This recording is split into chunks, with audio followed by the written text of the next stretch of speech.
Malgré la levée de boucliers du gouvernement, les appels à la retenue et au sens du patriotisme du président de l'Assemblée nationale, il s'est bel et bien tenu à Genève, samedi après-midi, une manifestation contre le président de la République du Cameroun.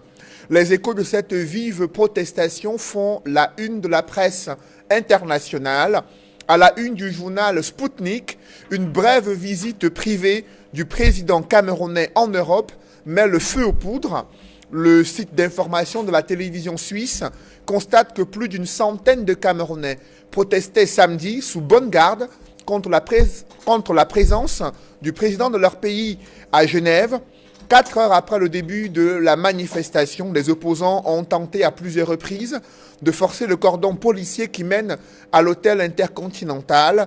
Des forces de l'ordre ont répondu à coups de canon, de grenades et de gaz lacrymogène.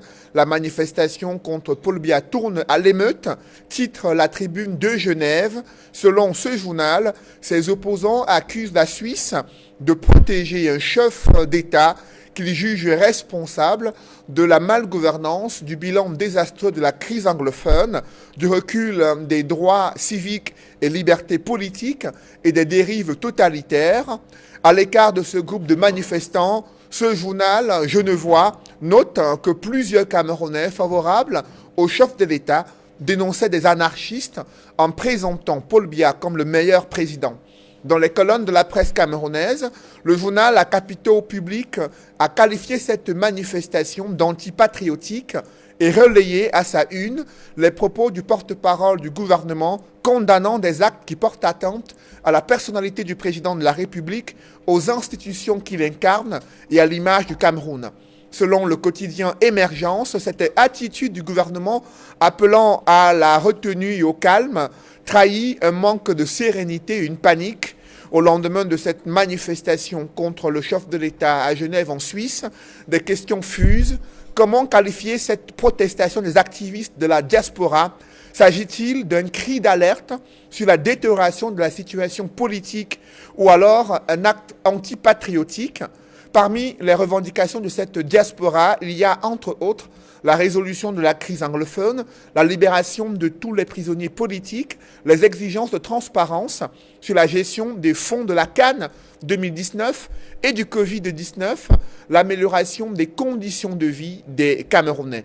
Que valent ces revendications dans un contexte politique où des tensions s'exacerbent au fil des jours? Entre le pouvoir et l'opposition, il se dessine également un bras de fer sur le système électoral. Des leaders de la plateforme des partis politiques, des organisations de la société civile ont adopté cette semaine un document d'amendement du code électoral actuel pouvant garantir un minimum de consensus autour du système électoral. Après ce travail technique, le gouvernement sera-t-il prêt à intégrer ces propositions pour éviter de nouvelles contestations électorales? Ces questions brûlantes de l'actualité constituent l'ossature de droit de réponse. Mesdames, Messieurs, bienvenue dans cette émission où le choc des idées fait jaillir la lumière. Et pour cette nouvelle édition de Droit de réponse, je reçois sur ce plateau Maître Joseph Lavoisier-Tsapi, maire adjoint à Bafoussam Ier, cadre politique du SDF. Il fait partie du Conseil juridique national de cette formation politique. Maître Lavoisier-Tsapi, bonjour. Bonjour Cédric, bonjour à tous les copanélistes. Je voudrais adresser un bonjour spécial à notre secrétaire général, l'honorable Jean Tsomelou, qui en ce moment est en train de lancer un gigantesque meeting de remobilisation, de redynamisation des structures du SDF à Bouda. À partir de là, il va parcourir tout l'Ouest et même parcourir les autres régions du Cameroun pour redonner au SDF le souffle nouveau qu'il lui faut pour aller à de nouvelles conquêtes. Donc je souhaite un très bon meeting à mes camarades. J'aurais bien pu être là, mais les exigences de la lutte pour la démocratie ne m'ont pas permis à être là. Je leur souhaite un très bon meeting et je crois que les prochaines étapes, je serai de tout cœur avec les autres militants du SDF. Merci d'être avec nous ce dimanche sur le plateau de Droit de réponse. Il est également avocat au barreau du Cameroun depuis plus d'une trentaine d'années, militant du RDPC. Maître Emmanuel Pincy est avec nous. Maître Emmanuel Pincy, bonjour. Bonjour Cédric et bonjour à vous millions de téléspectateurs, je tiens d'abord à adresser mes salutations à mon ami et confrère Sapi, que j'aime beaucoup. Merci, grand frère. Que je respecte, bien que nous ayons des opinions politiques qui soient différentes, mais il nous arrive de temps en temps d'avoir des points de convergence. Je tiens également à saluer tout le plateau, le panel, et je voudrais dire que nous allons ici, dans cette affaire aujourd'hui, le faire avec beaucoup de sérieux, pour expliquer ce qui se passe réellement en Suisse, tout en vous disant quelque chose que, lorsque j'ai été à Genève, il y a à peu près 30 ans, il y a une procédure qui s'appelle attentat à la paix des morts. Ça veut dire que vous ne pouvez pas aller même manifester dans un cimetière, comme souvent font des gens. Vous allez, par exemple, ceux qui vont porter atteinte, dégrader les cimetières juifs et autres, il y a une procédure pour poursuivre ceux qui atteintent à la paix des morts.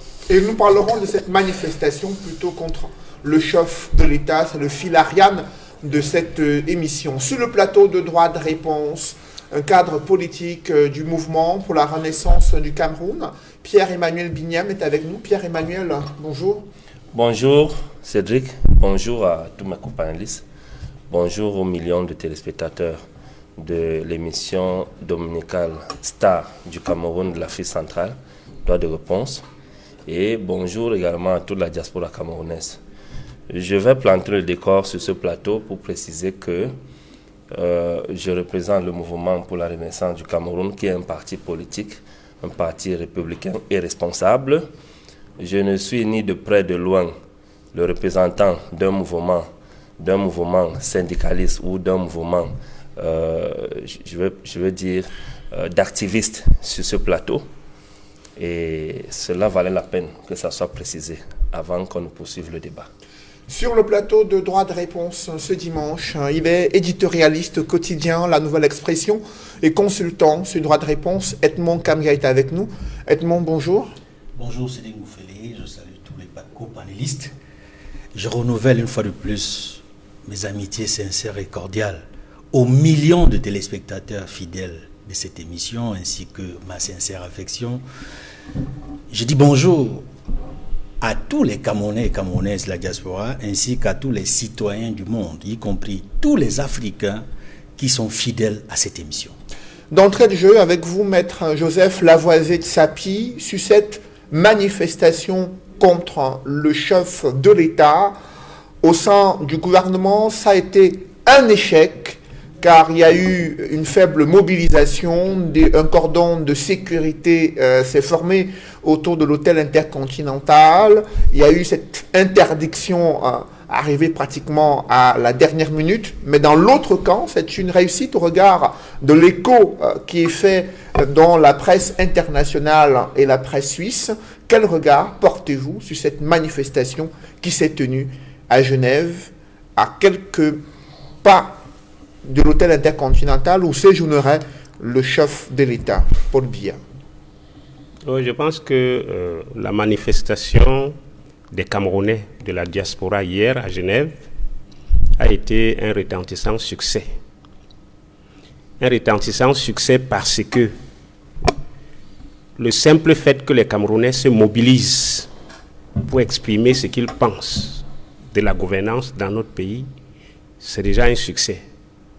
Un succès parce que nous sommes quand même dans un pays où la liberté d'expression se vit et n'est pas étouffée comme au Cameroun. Une telle manifestation n'aurait jamais eu lieu au Cameroun. Vous savez ce qui se passe actuellement avec les militants du MSC, dont beaucoup sont en prison juste parce qu'ils se sont exprimés dans la rue en réclamant la fin de la guerre dans le Nozo, en réclamant un bon code électoral, etc. Il y en a qui sont en prison. Nous avons 7 militants du MRC en prison à Bafoussam qui comparaissent devant le tribunal militaire pour avoir exprimé leur opinion. Donc je pense que le président Paul Biya en Suisse était face à ses compatriotes. Et c'est des Camerounais. La plupart de ces citoyens, j'ai remarqué beaucoup de ces citoyens qui se mobilisent constamment quand Paul Biya se déplace en Suisse. Je les ai remarqués pourquoi? Parce que j'ai reconnu les étudiants parlementaires de 1990 qui avaient exprimé leur soutien à la création du SDF, qui ont été exclus de l'Université du Cameroun. Pour avoir soutenu la création d'un parti politique, ils ont été exclus des universités du Cameroun. Ils étaient obligés de s'exiler. D'autres qui étaient pourchassés par les services secrets de l'État et qui risquaient d'être éliminés physiquement, se sont également exilés et n'ont plus jamais eu la possibilité de revenir au Cameroun. Et dans la marche du Cameroun vers le semblant de démocratie qu'on dit que nous avons dans notre pays aujourd'hui, il y a beaucoup d'autres étudiants qui ont été exclus des universités d'État parce qu'ils réclamaient les meilleures conditions des enseignements dans les universités, parce qu'ils défendaient les droits des étudiants à fréquenter dans des conditions dignes. Alors ils ont été exclus, ils se sont retrouvés à l'extérieur. Comment croyez-vous que ces Camerounais, qui ont été victimes des injustices les plus inadmissibles, qui ont été victimes de la répression de leurs opinions, de la répression dans la revendication des droits légitimes, que l'État a reconnu parfois légitimes, comment croyez-vous qu'ils soient contents quand ils se retrouvent là-bas? La deuxième chose, c'est que la revendication des militants de la diaspora, c'est un succès. Pourquoi? C'est un succès parce que ces Camerounais de la diaspora poursuivent le combat que nous menons au Cameroun, au risque de nos vies. Le combat pour la démocratie dans notre pays. Ce que nous faisons au Cameroun, eux, ils le prolongent ailleurs. Et je crois qu'on ne doit pas dire que ces Camerounais-là, c'est des activistes, c'est des terroristes, ou ça, ou ça. Le président de la République exerce un mandat public. Il est un peu l'employé du peuple camerounais. Il est l'employé, il est au service du peuple camerounais.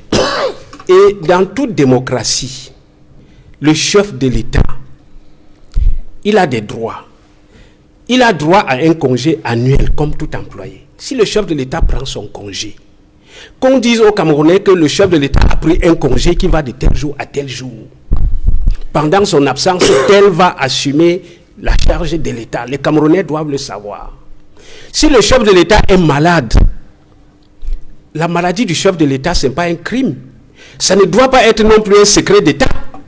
S'il va pour des soins, il faut le dire, le président de la République se déplace pour une semaine pour des soins médicaux. Les Camerounais doivent savoir si leur chef d'État se porte bien ou mal. C'est un devoir d'informer les Camerounais. Et vous savez que, particulièrement, le régime du renouveau adore faire de la santé du chef de l'État un secret d'État.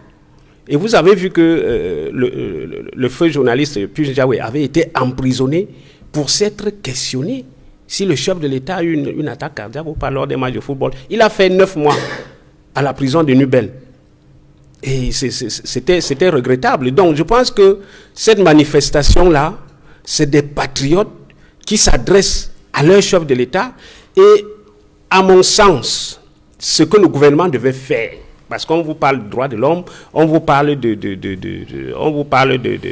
droit du chef de l'État, personne n'a contesté ce droit-là. Mais si des Camerounais de l'extérieur sont mécontents, il faut que le chef de l'État les reçoive.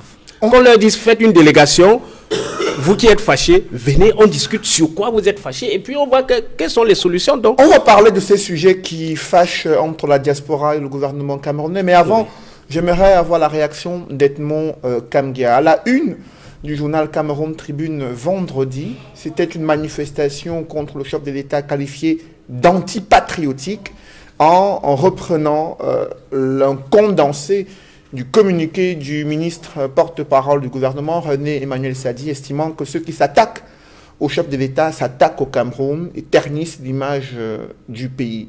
Comment avez-vous apprécié entre ce qualificatif accordé à cette manifestation et le fait qu'elle se soit tenue samedi soir? D'abord, le qualificatif qui est donné à cette manifestation par le quotidien Cameroun Tribune ne nous surprend guère. Cela correspond à sa ligne éditoriale. C'est un journal pro-gouvernemental qui accompagne et relaie les propos et les actions du gouvernement. Quand ils disent que c'est une manifestation antipatriotique, libre à eux. Vous savez, chaque média a sa ligne éditoriale. Mais ce qu'il faut dire derrière les termes antipatriotique ou patriotique, c'est de dire en réalité que nul n'a le monopole du patriotisme. Ce n'est pas parce que des Camerounais de l'extérieur, de la diaspora, manifestent qu'il serait antipatriotique. Mais c'est quoi donc le patriotisme? C'est l'amour de la patrie. La manifestation est un droit fondamental que l'on l'exerce au Cameroun ou ailleurs, et notamment dans les pays d'accueil qui sont des démocraties bien connues dans le monde. Dans les systèmes, dans tous les ouvrages de systèmes et traités politiques, on sait que les démocraties européennes sont suffisamment plus avancées que les démocraties en Afrique. Donc, en réalité, il y a un questionnement à faire sur la notion de patriotisme. Nul n'a le monopole du patriotisme et on ne peut pas qualifier un autre Camerounais parce qu'on ne partage pas son opinion en disant qu'il est antipatriotique. Parce que j'ai tendance à lire et à entendre de certains militants du RDPC, quand ils parlent du patriotisme ou de l'antipatriotisme, ils donnent l'impression qu'on est patriote lorsque on obéit et on suit tout ce que le président national du RDPC dit, qui par ailleurs est président de la République. Et cette confusion renforce l'amalgame, qui fait en sorte qu'on a du mal à saisir. Si, lorsque les Camerounais critiquent de manière acerbe ou critique, interpelle le chef de l'État, c'est le président national du RDPC ou le président de la République. Donc cette confusion qui est entretenue ne facilite pas une meilleure compréhension de la notion de patriotisme. Mais en réalité, le patriotisme, c'est l'amour de la patrie. Et chacun est libre d'exprimer ses idées. Et Paul Biya lui-même l'avait dit en 1983 qu'on n'a pas besoin d'aller au maquis pour exprimer ses idées.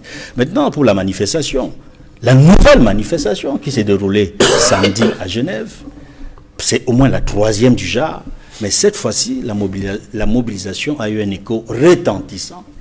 Parce que, il faut le dire, la presse internationale, et vous l'avez dit dans votre propos liminaire, en citant les médias, presse écrite comme médias audiovisuels, qui ont assisté en direct et relayé l'information sur cette mobilisation, cet événement de Genève, montre qu'il y a eu véritablement un coup médiatique de la part des Camerounais et Camerounaises de la diaspora qui se sont mobilisés pour dire non à un certain nombre de choses au Cameroun, pour décrier les dérives politiques et antidémocratiques, des dérives qui font en sorte que le Cameroun ne soit plus considéré à l'intérieur comme à l'extérieur comme un état de droit. Parce qu'il faut remettre sur la table les thématiques qui ont été mises en avant par ceux qui se sont mobilisés à Genève. Qu'est-ce qu'ils critiquent? Ils demandent la libération de tous les prisonniers politiques. Ils sont au moins 155 dans nos prisons, dans la plupart de nos villes. Douala, Yaoundé, Bafoussam, ils sont dans d'autres villes du pays. Ils demandent également la réforme du système électoral. Ils demandent la fin de la guerre dans le nord-ouest et le sud-ouest, et la résolution pacifique, n'est-ce pas, de la crise anglophone. Ils demandent et souhaitent également qu'il y ait un audit sur l'organisation de la Coupe d'Afrique des Nations qui a glissé, parce que cette CAN, qui aurait dû être organisée en 2019, a glissé pour peut-être, je préfère bien dire peut-être, janvier 2022, parce que toutes les conditions ne sont peut-être pas encore réunies et la CAF n'a pas encore dit son dernier mot pour l'organisation de la CAN qui devrait se dérouler en janvier 2002. Donc pour toutes ces raisons-là, on voit bien que les Camerounais, nos frères et sœurs de l'extérieur, se sont dit, nous ne pouvons pas rester silencieux et indifférents lorsqu'au Cameroun, il y a des dérives et lorsque les Camerounais à l'intérieur du pays manifestent, ils sont systématiquement arrêtés, jetés dans les prisons, jugés non seulement dans les tribunaux de droit commun, mais également, ils se retrouvent devant les tribunaux militaires. Et on voit bien, quand je disais tantôt, plus de 150 personnes emprisonnées pour avoir eu soit l'intention de marcher et ont été arrêtés ici et là, dans leur maison, dans des enceintes privées au public, mais d'autres qui ont marché pour les raisons que j'ai évoquées tantôt et pour lesquelles les Camerounais et Camerounaises de la diaspora ont dit non en manifestant de manière bruyante à Genève devant l'hôtel intercontinental où ils ont pu faire passer le mot.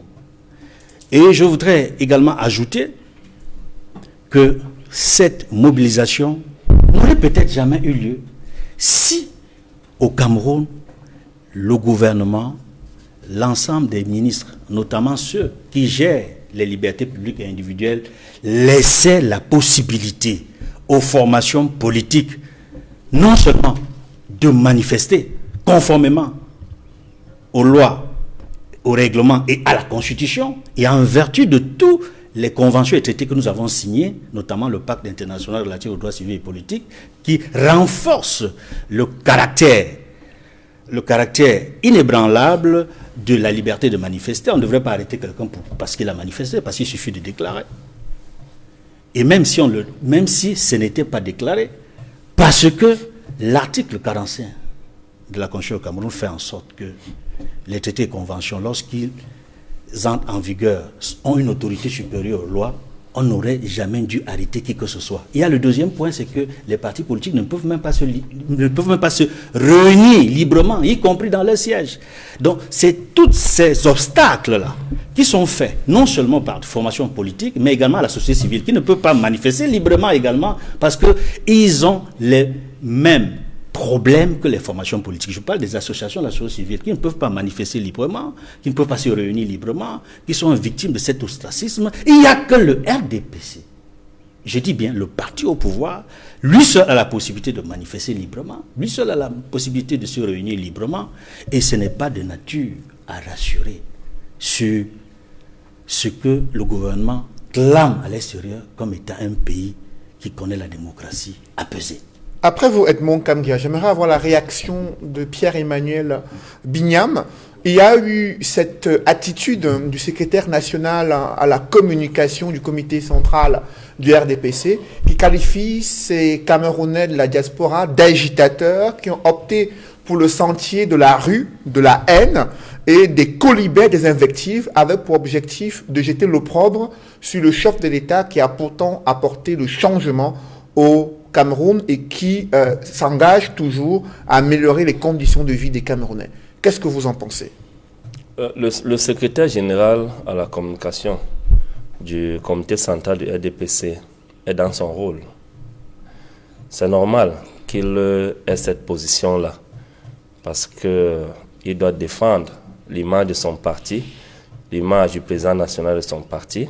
Comme Edmond disait tout à l'heure, ils ont travesti la vérité, de sorte qu'ils ont défini le patriotisme pour quiconque n'est pas de leur camp, n'est pas patriote, il est antipatriote, et tous ceux qui sont de leur camp et qui soutiennent les actions du président national du RDPC et du président de la République Paul Biya est patriote.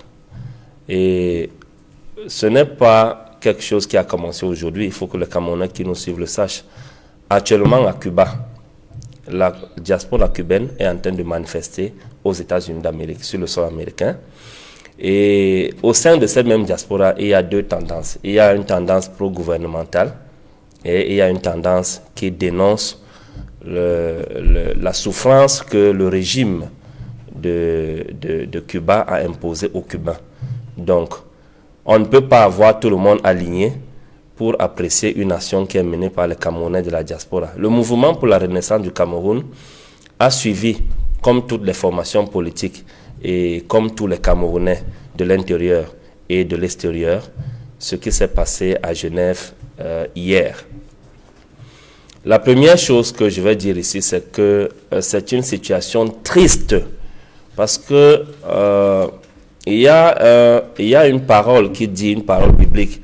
L'apôtre Paul dit, soyez mes imitateurs, comme moi-même je suis imitateur de Christ. Moi, je suis imitateur de mon président national, président élu Maurice Kamto, qui est un homme de paix et qui, toujours dans ses discours, a eu l'habitude de dire que si le président Paul Biya échouait à une élection présidentielle, comme c'était le cas de celle de 2018, qu'il allait lui assurer une sécurité et une retraite paisible. Donc c'est un monsieur qui est un homme de paix. Le mouvement pour la renaissance du Cameroun n'est pas un parti politique qui prône la violence. Donc c'est une situation quand même qui est déplorable. Moi je préfère le dire ici, d'emblée, avant d'avancer, parce que s'il est avéré que le président Paul Biya est allé en Europe pour des raisons sanitaires, c'est-à-dire que humanitaires, il est libre d'aller se soigner où il veut dans le monde entier. Il est libre de prendre ses congés où il veut dans le monde entier, comme il veut, quand il veut. Et de même que les Camerounais, que ce soit de l'intérieur de la diaspora, sont également libres de manifester leur ras-le-bol comme ils veulent, où ils veulent et quand ils veulent, selon ce que la Constitution de notre pays le permet, parce que les manifestations sont un acte constitutionnel. C'est une expression de la démocratie. Alors, il faut que les Camerounais qui nous suivent sachent également que ce que nos frères de la diaspora sont en train de faire n'est pas nouveau sous les cieux. Ce n'est pas nouveau. Dans l'histoire de la décolonisation en Afrique, on a connu des associations comme la Fédération des étudiants d'Afrique noire en France, qui a été créée en 1951 et qui a été dissoute par un gouvernement français en 1980. Cette fédération ou cette association d'étudiants étaient des gens qui ont lutté pour la décolonisation de l'Afrique et pour l'indépendance. Et même la période post-indépendance, ils ont lutté contre le néocolonialisme.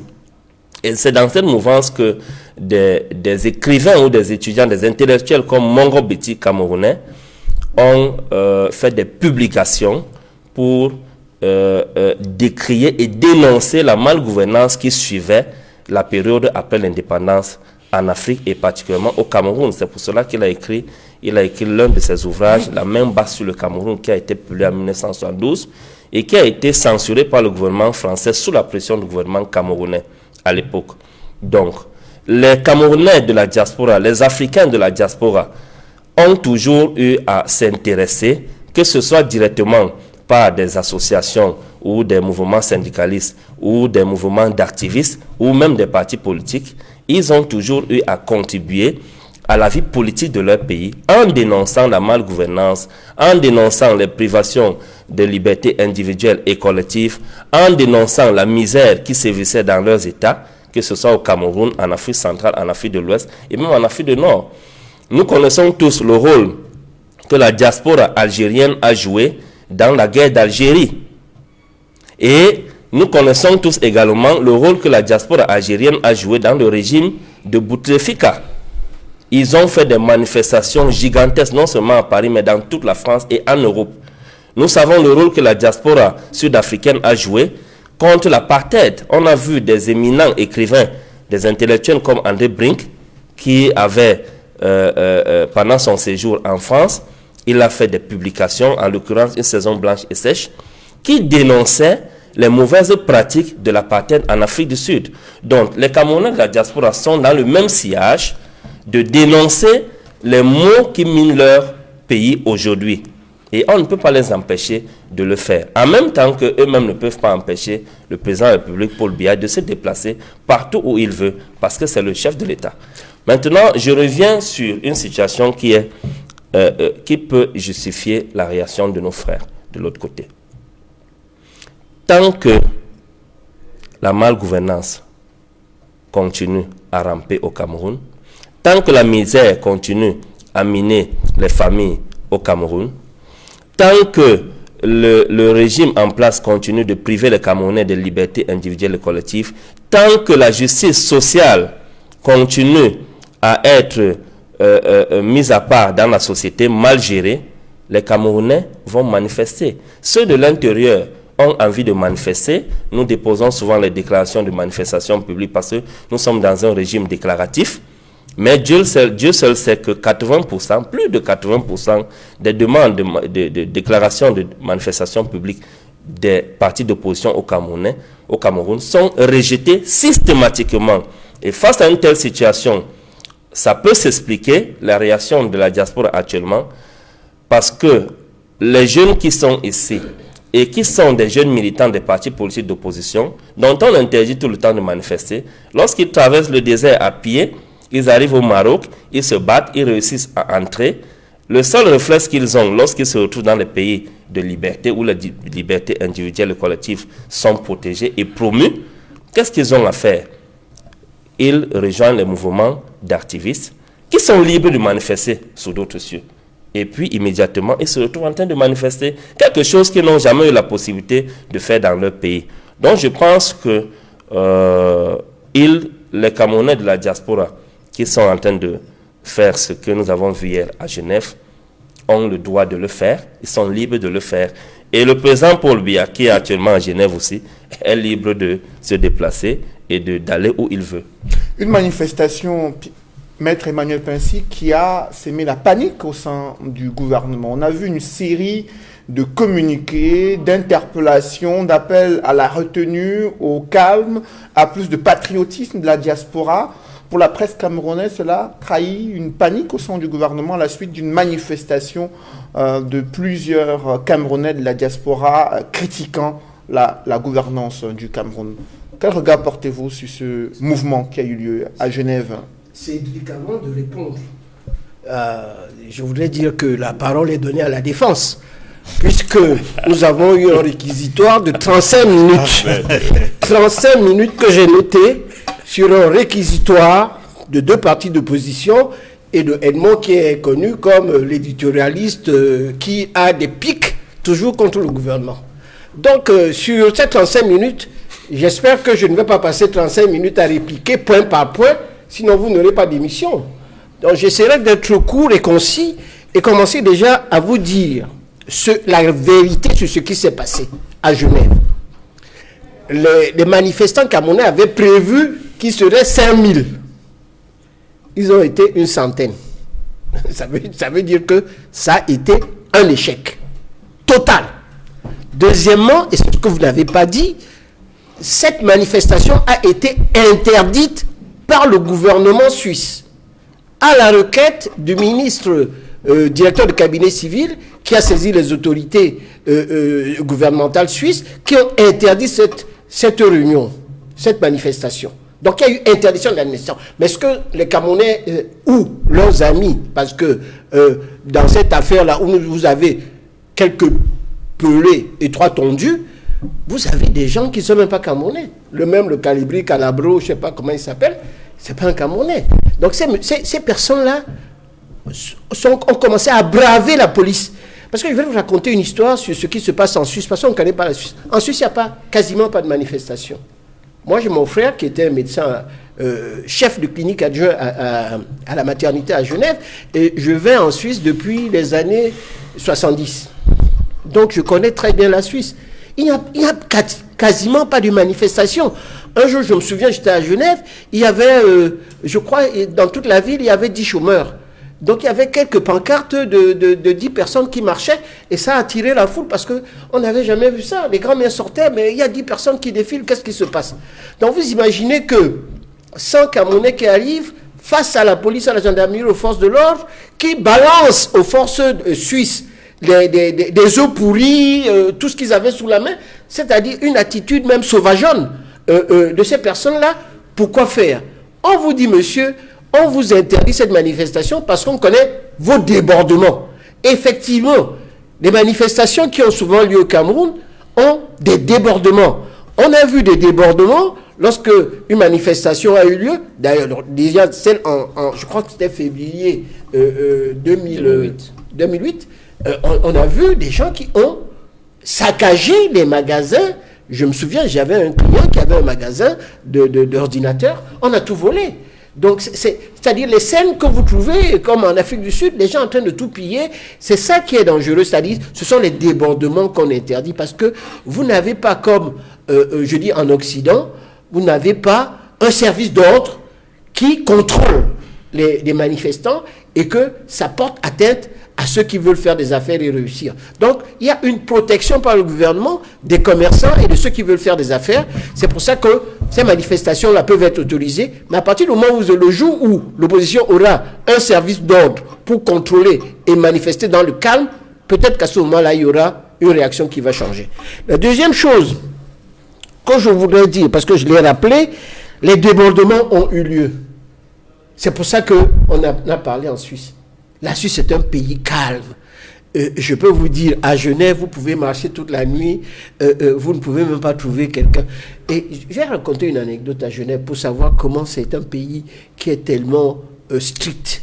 Lorsque vous garez votre voiture, lorsque vous mettez votre pièce, vous ne pouvez mettre la pièce que pendant 2 heures. Et au bout de 2 heures, la police passe. Vous devez déplacer votre voiture. Votre voiture ne doit pas être au même endroit. Sinon, on vous met une contravention. Ce n'est pas comme en France où vous pouvez mettre la pièce, rester toute une journée. Donc ça veut dire que c'est un pays où on surveille les bandits, les voyous et ceux qui font les débordements. Et l'image que les Camerounais ou ceux qui étaient avec eux ont donné est une triste image j'allais dire, de quelques sauvageons. Parce que ce n'est pas ça, la manifestation. Pourquoi faire? Alors, vous voulez atteindre, parce qu'ils avaient dit qu'ils vont aller chasser le président de la République. C'est ce qu'ils avaient d'abord dit. Bon, ils l'ont chassé, ils ne l'ont pas chassé. Est-ce que le président les a vus? Il ne les a pas vus. Il était dans sa suite à l'hôtel intercontinental et vaquait à ses occupations. Alors tout à l'heure, on est dans les spéculations, il est malade, on ne sait pas très bien, hein, c'est ça qui dérange, on ne sait pas très bien. Le président est un homme libre et il va en Suisse comme les autres vont ailleurs. Moi, quand je vais en France ou ailleurs, je ne demande pas, je ne vais pas faire de la publicité que je vais aller voir telle ou telle personne. Il est libre comme tout Camerounais d'aller où il veut. Donc, ce qu'il y a, et je voudrais le dire aux Camerounais, les Camerounais veulent manifester, monsieur. Pourquoi? Parce que vous avez sorti tout à l'heure un certain nombre de choses. La première chose, il faut changer le code électoral. Ah! Que nenni! Vous allez changer le code électoral en manifestant? Le code électoral est une loi. Si vous voulez changer une loi, c'est à l'Assemblée nationale que ça se change. Et si vous devez aller à l'Assemblée nationale, il faudrait que vous ayez une majorité qualifié, c'est-à-dire que les électeurs camerounais, que les Camerounais vous élisent. Et c'est lorsque vous avez le maximum d'élus, la majorité absolue, que vous allez changer la loi.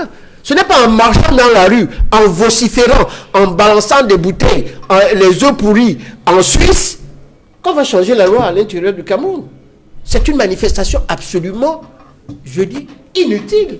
Mais pourtant, elle a fait réagir le gouvernement, l'Assemblée nationale, le gouvernement doit réagir. Le RDPC. Si elle était aussi inutile, pourquoi il y a eu autant de réactions avant la manifestation? Mais c'est une image triste que l'on donne aux Camerounais.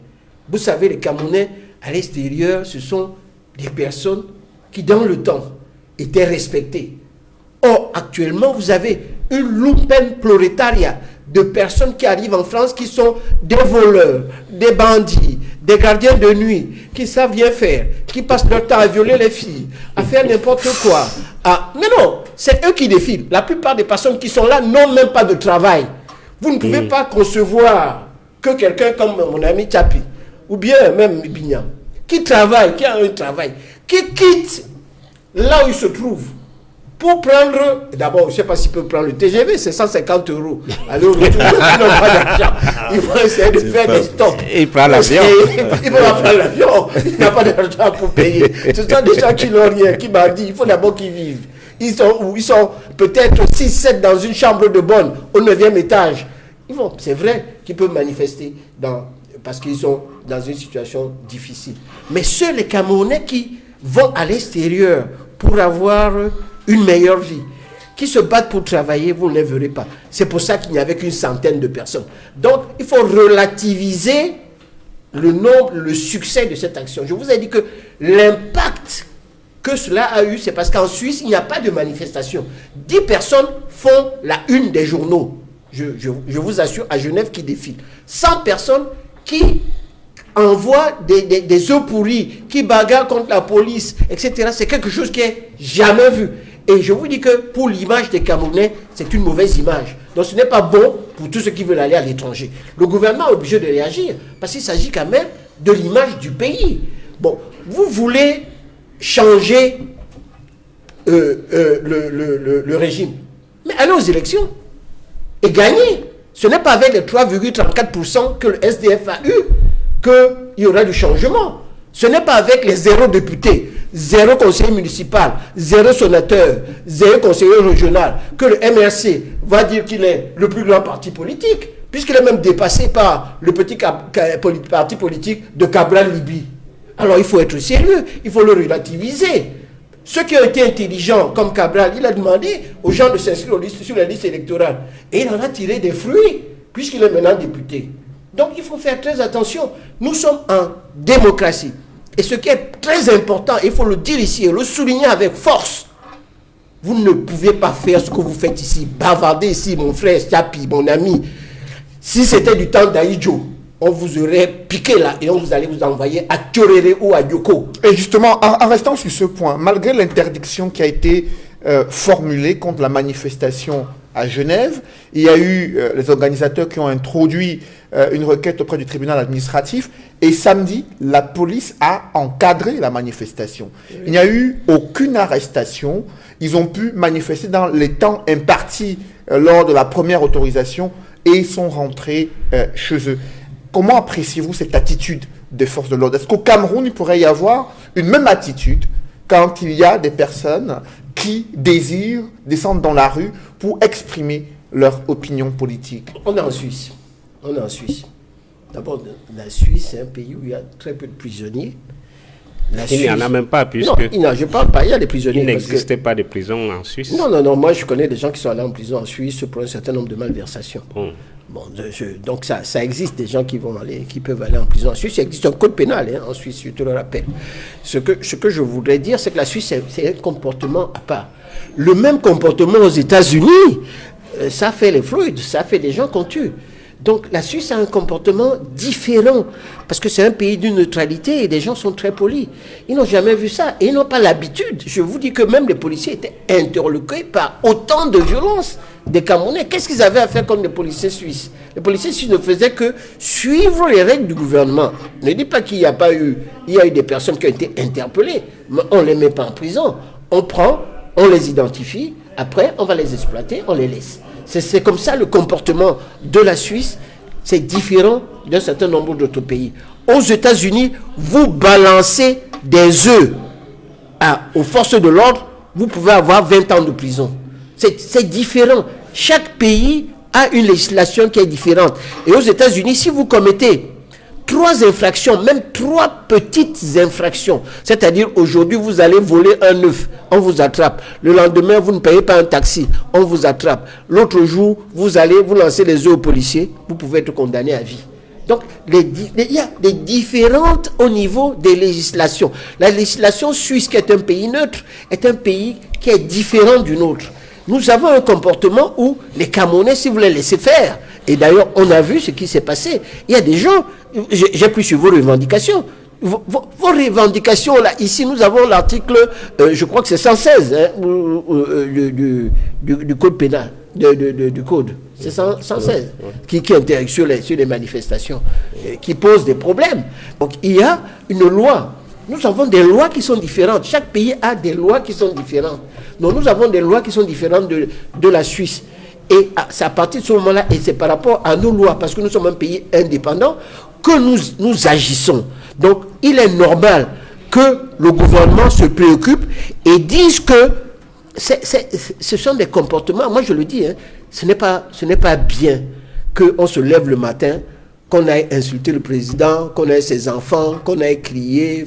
Et il faut voir même la tenue de ces personnes-là. Ce n'est pas des personnes qui sont, vous et moi, en costume, etc., qui bavardent, qui font des revendications sensées, qui peuvent exister. Ils sont nombreux. Vous avez des opposants camerounais qui font des revendications, qui font des colloques, qui s'expriment et qui disent c'est plus efficace et plus porteur que ceux qui sont dans la rue. Évidemment, vous aimez le buzz et que ce soit dans les journaux, moi pas. Je souhaite tout simplement que pour ces Camerounais-là, s'ils veulent construire le pays, qu'ils rentrent ici, qu'ils voient ce qui se passe sur place. Parce qu'il ne suffit pas de le dire. Parce que si vous pensez que le Cameroun n'est pas une démocratie, monsieur, vous n'avez pas bavardé. C'était ici, vous allez voir ici, avant 1982, tout ce qui bavarde ici. Il y a des jeunes, vous n'avez pas vu ça. Avant, vous prononcez même juste le nom d'Aïdjo, vous avez peur qu'on ne vous arrête le lendemain. Donc il y a une évolution qui est tout à fait sensible, il faut la saluer. Et je dois dire d'ailleurs que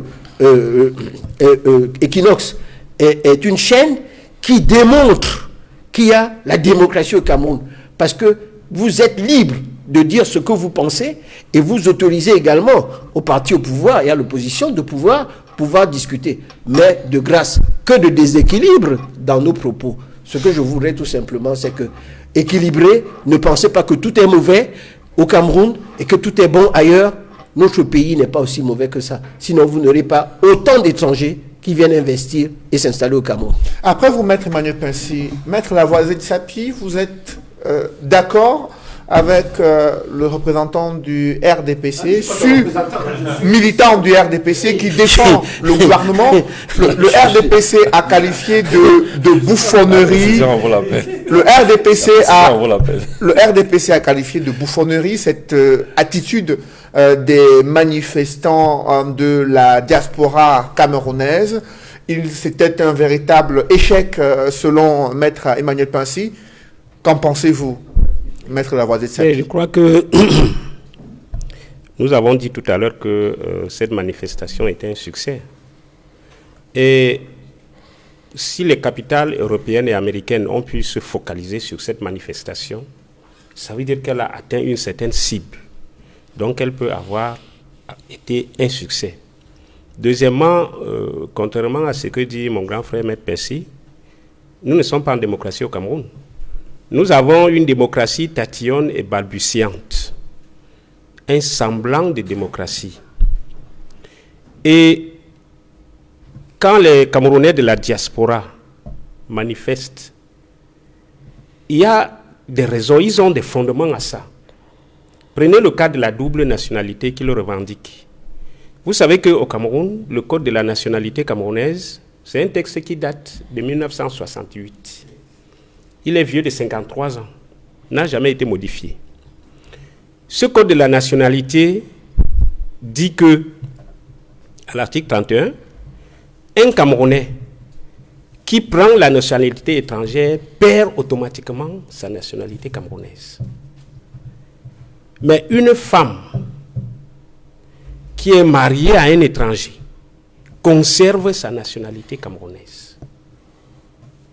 Donc, l'homme peut perdre sa nationalité camerounaise parce qu'il a pris une nationalité étrangère, mais la femme qui prend une nationalité étrangère en se mariant à un étranger conserve sa nationalité camerounaise. Ça ne va pas. Parce que la constitution de notre pays proclame l'égalité entre l'homme et la femme, l'égalité de tous les citoyens. Ce code de la nationalité, au niveau de la perte de la nationalité, institue une discrimination entre l'homme et la femme.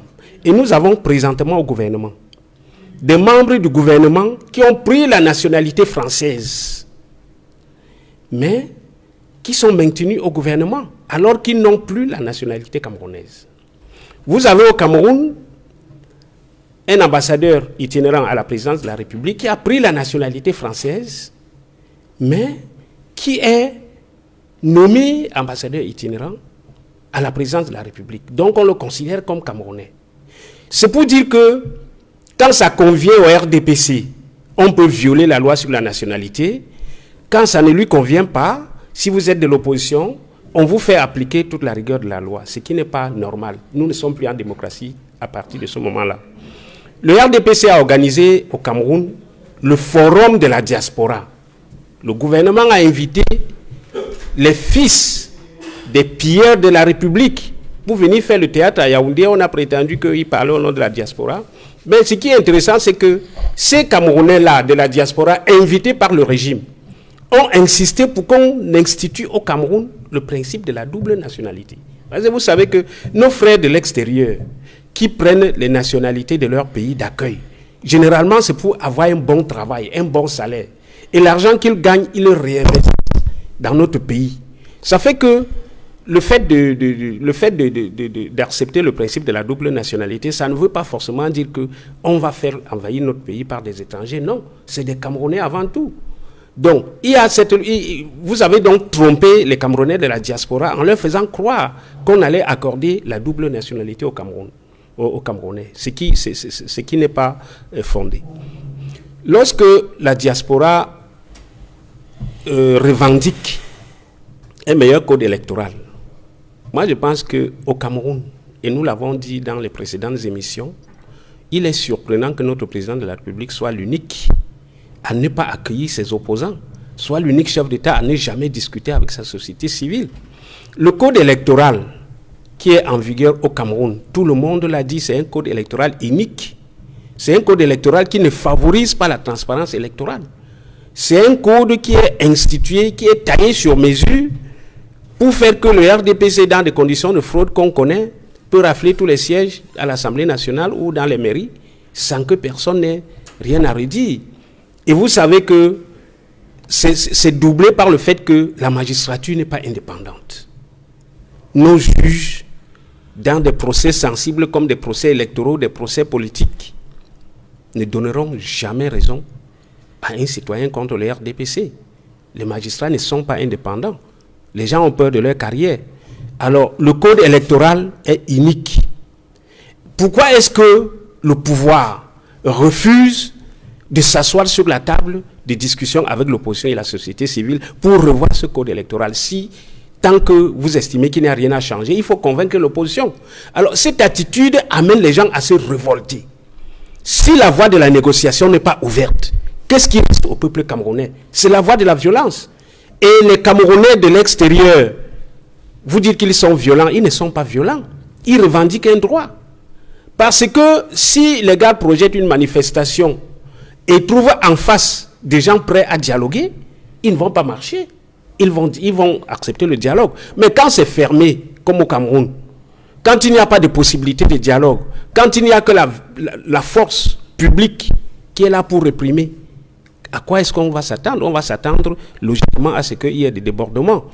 Et lorsque vous parlez de la guerre dans le Nozo, abondamment nous l'avons démontré ici, le SDF l'a toujours dit, la guerre dans le Nozo c'est une guerre inutile.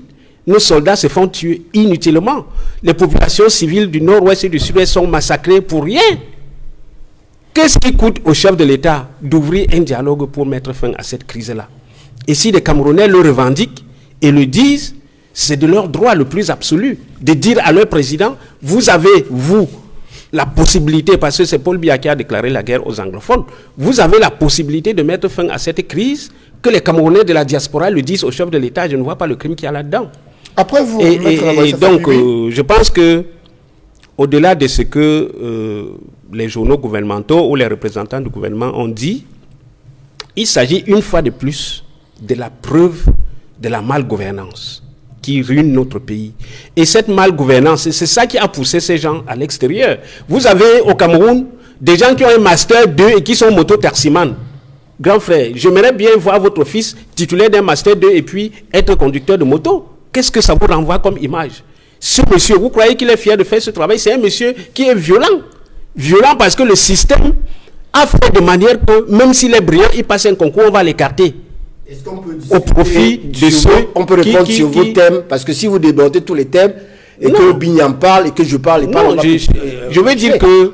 vous avez parlé de la nationalité, fait qu'on réponde point par les point. Revendications voilà, parce que de la diaspora, c'est des revendications fondées. Je m'excuse. C'est les mêmes revendications que l'opposition porte depuis à l'attention du pouvoir, qui ne veut rien écouter. Alors justement, après vous, Edmond Kamdia, au sein du RDPC, on estime que cette manifestation n'a pas porté le fruit escompté par les organisateurs et que les revendications n'ont pas une légitimité, vu qu'elles sont portées à l'extérieur. Elles devraient plutôt être inscrites dans le cadre des institutions républicaines.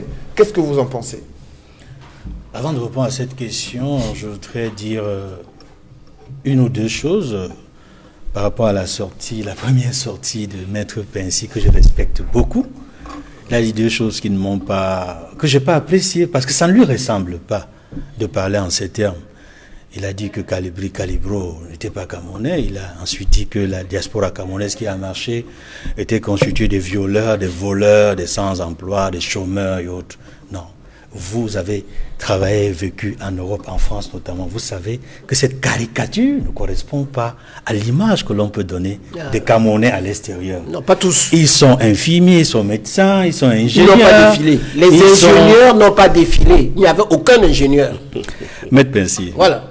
Ceux qui travaillent n'ont pas... Non, je voudrais quand même vous couper pour vous dire que je connais les Camerounais sérieux qui sont en France et il y en a dans de bonnes fonctions et on en parlera tout à l'heure sur le code de la nationalité. Donc ceux-là je les respecte et ils sont plus nombreux que vous ne croyez. Mais Maître vous permettez que vous ne pouvez pas connaître toutes les professions qu'exercent tous ces manifestants. Non, mais c'est pas possible. C'est lui qui l'a dit. Il a reconnu. C'est Stapi qui a dit qu'il a reconnu quelques étudiants qui manifestaient parce qu'ils étaient une centaine. Moi-même, j'en ai reconnu. Moi-même, j'en ai reconnu. Qui sont partis qui travaillent. J'en ai reconnu qui travaillent. J'en ai reconnu qui travaillent. Et qui ne correspondent pas au profil que vous avez dessiné, caricaturé tout à l'heure. Vous êtes un monsieur bien élevé, comme Tapi, vous prenez les œufs, vous commencez à balancer à la police. Ça n'a pas de sens. Maître Pensy, Edmond Kamgia a la parole. Oui, je le laisse parler. Edmond, allez-y. Qui ne me cite pas, qui parle. Maître Pensy, vous savez, quand vous déroulez, je ne vous interromps pas. Non, je m'excuse. Tout à l'heure, j'ai essayé de vous interpeller parce que vous avez dit des choses qui ne vous ressemblent pas. Non. Vous êtes quelqu'un de très poli, de courtois, qui dit des choses généralement justes. Mais ce que vous avez dit ne correspond pas à la réalité. J'ai reconnu des manifestants qui travaillent, qui ont des emplois, qui ne sont pas des voleurs, qui ne sont pas des violeurs. Et sur Calibro, vous ne pouvez pas dire qu'il n'est pas camerounais.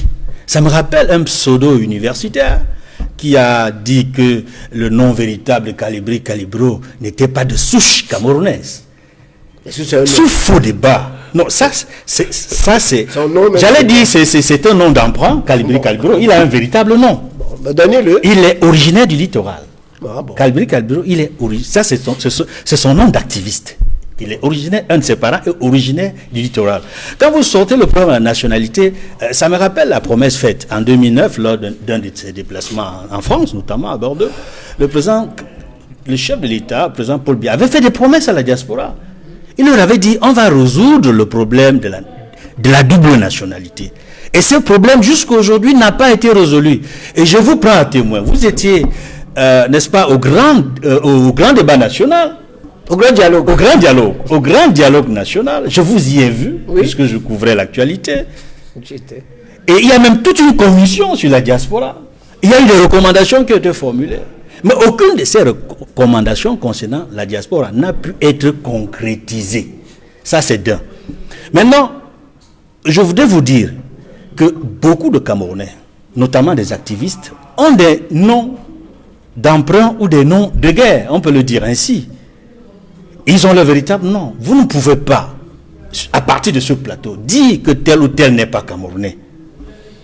Parce que ceux-là, ils pourront vous répondre. Mais je sais que Calibro, il est Camerounais. Parce qu'il a grandi à Douala. Un de ses parents est Camerounais, originaire du littoral. Moi, je donne mon nom. Hein. Pour répondre à la question qui était... Moi, je donne mon nom. Il a caché. Pour répondre à la question qui a été posée par Cédric Noufélé, je voudrais dire que la mobilisation que l'on a vue à Genève, qui a suscité cette réaction négative de la part du gouvernement. Et le gouvernement est dans son rôle, puisqu'il ne peut pas apprécier que des questions qui concernent le Cameroun soient ainsi présentées à l'extérieur. Mais je vais vous dire une chose. Si le gouvernement camerounais avait écouté les formations politiques, qui a posé les mêmes problèmes que la diaspora, on n'en serait pas là. S'ils les avaient écoutés à travers un dialogue inclusif dont parlent les formations politiques, la société civile et même la communauté internationale, chaque fois que les ONG internationales réagissent ou alors les pays amis du Cameroun. Mais il y a une chose qui aurait pu être faite et c'est ça que je ne comprends pas de la part du Cameroun. Voyez-vous, le chef de l'État se déplace. Ailleurs, dans d'autres pays, lorsque le chef de l'État se déplace, si c'est pour des soins de santé, il y a un communiqué qui est publié. Lorsque le président nigérian est allé à Londres se faire soigner il y a quelques années, chaque fois il y a eu un communiqué pour dire qu'il est allé se faire soigner à Londres pour des raisons de santé. Ça se passe dans d'autres pays africains ainsi, y compris en Europe. Mais au Cameroun, jamais le chef de l'État, quand il s'est déplacé pour des raisons de santé, on a vu un communiqué irrelatif. Ça, c'est d'un. Et de deux, arrivé à Genève, lorsque la manifestation a été annoncée, on a vu certains truffions de la jacquerie tribale s'agiter dans des trompettes, c'est-à-dire s'agiter et commencer à dire à travers des trompettes, je dis bien des trompettes parce qu'il s'agit sur les réseaux sociaux, dans les médias écrits ou dans certains médias concurrents que je ne fais pas citer, ils agitent la haine sans que le gouvernement ne s'en émeuve. Or, la stigmatisation d'une communauté qui ne répond pas aux préoccupations exprimées par la diaspora ne résout pas le problème. Et c'est pour cela que tout à l'heure, je m'offusquais, n'est-ce pas, de la remarque au faciès. Je le dis, quand Maître Pensi parlait Calibro, qui n'est pas camerounais, mais qui est camerounais, qui ne l'est pas, c'est pas lui qui doit attribuer ou ne pas attribuer la nationalité à un Camerounais. Parce que chaque fois qu'il y a des remarques qui vont dans le sens de dire que tel n'est pas camerounais, ou n'est pas nationalité camerounaise, ou tel est de telle ethnie ou d'une autre. On a vu des gens dire que c'est la meute tribale qui s'agite à Genève. Or, aussi bien dans la configuration du leadership de la diaspora qui a manifesté à Genève, on voit bien qu'ils sont originaires de toutes les régions du Cameroun. Dans le leadership, comme parmi les centaines et milliers de personnes qu'on a vues à divers endroits à Genève. Je dis bien à divers endroits, il n'était pas seulement, Maître Pensi, il n'était pas seulement devant l'hôtel intercontinental. On les a vus devant le Palais des Nations. On les a vus dans des rues à Genève. Ils étaient très nombreux. Et c'est pour vous dire qu'il est important, chaque fois, que lorsqu'un problème est posé, il faut trouver les moyens de les résoudre et non pas agiter, n'est-ce pas, le spectre soit de la nationalité, soit de la haine, soit de la dérive tribale. Qu'est-ce qu'il coûtait, par exemple, au directeur du cabinet civil, à toute la délégation qui accompagnait le président Paul Biya, de dire, mes chers compatriotes, vous qui manifestez en face, nous sommes prêts à vous écouter. Constituez une petite délégation de 2 ou 3 personnes, le chef de l'État va vous écouter. Qu'est-ce qu'il coûtait de faire ça, par exemple, de manière symbolique, à Genève, prenant à témoin la police qui était présente, les personnalités qui se trouvaient à l'hôtel intercontinental. Ils pouvaient trouver un cadre, que ce soit à l'intérieur comme à l'extérieur, où on verrait une délégation de ces compatriotes-là discuter avec le directeur du cabinet civil ou avec d'autres personnalités qui accompagnent le chef de l'État pour dire, donnez-moi votre mémorandum, on va vous écouter, on trouvera le moyen de créer un espace, un cadre qui permettrait de répondre de manière plus efficace. C'est ça, cet autisme du gouvernement, cette façon de ne pas écouter, à l'intérieur comme à l'extérieur, qui renforce les revendications, les manifestations et tous les actes que le gouvernement est en train de décrire aujourd'hui, malheureusement. Après vous, Edmond Kamgia, Pierre-Emmanuel Bignam, les revendications de la diaspora camerounaise ayant manifesté à Genève sont infondées selon le gouvernement. C'est au Cameroun qu'il faudrait discuter de ces préoccupations, de ces problèmes, et non à l'extérieur à travers des manifestations qui ternissent, selon le gouvernement, l'image du Cameroun et portent atteinte à la première personnalité de la République. Comment vous réagissez?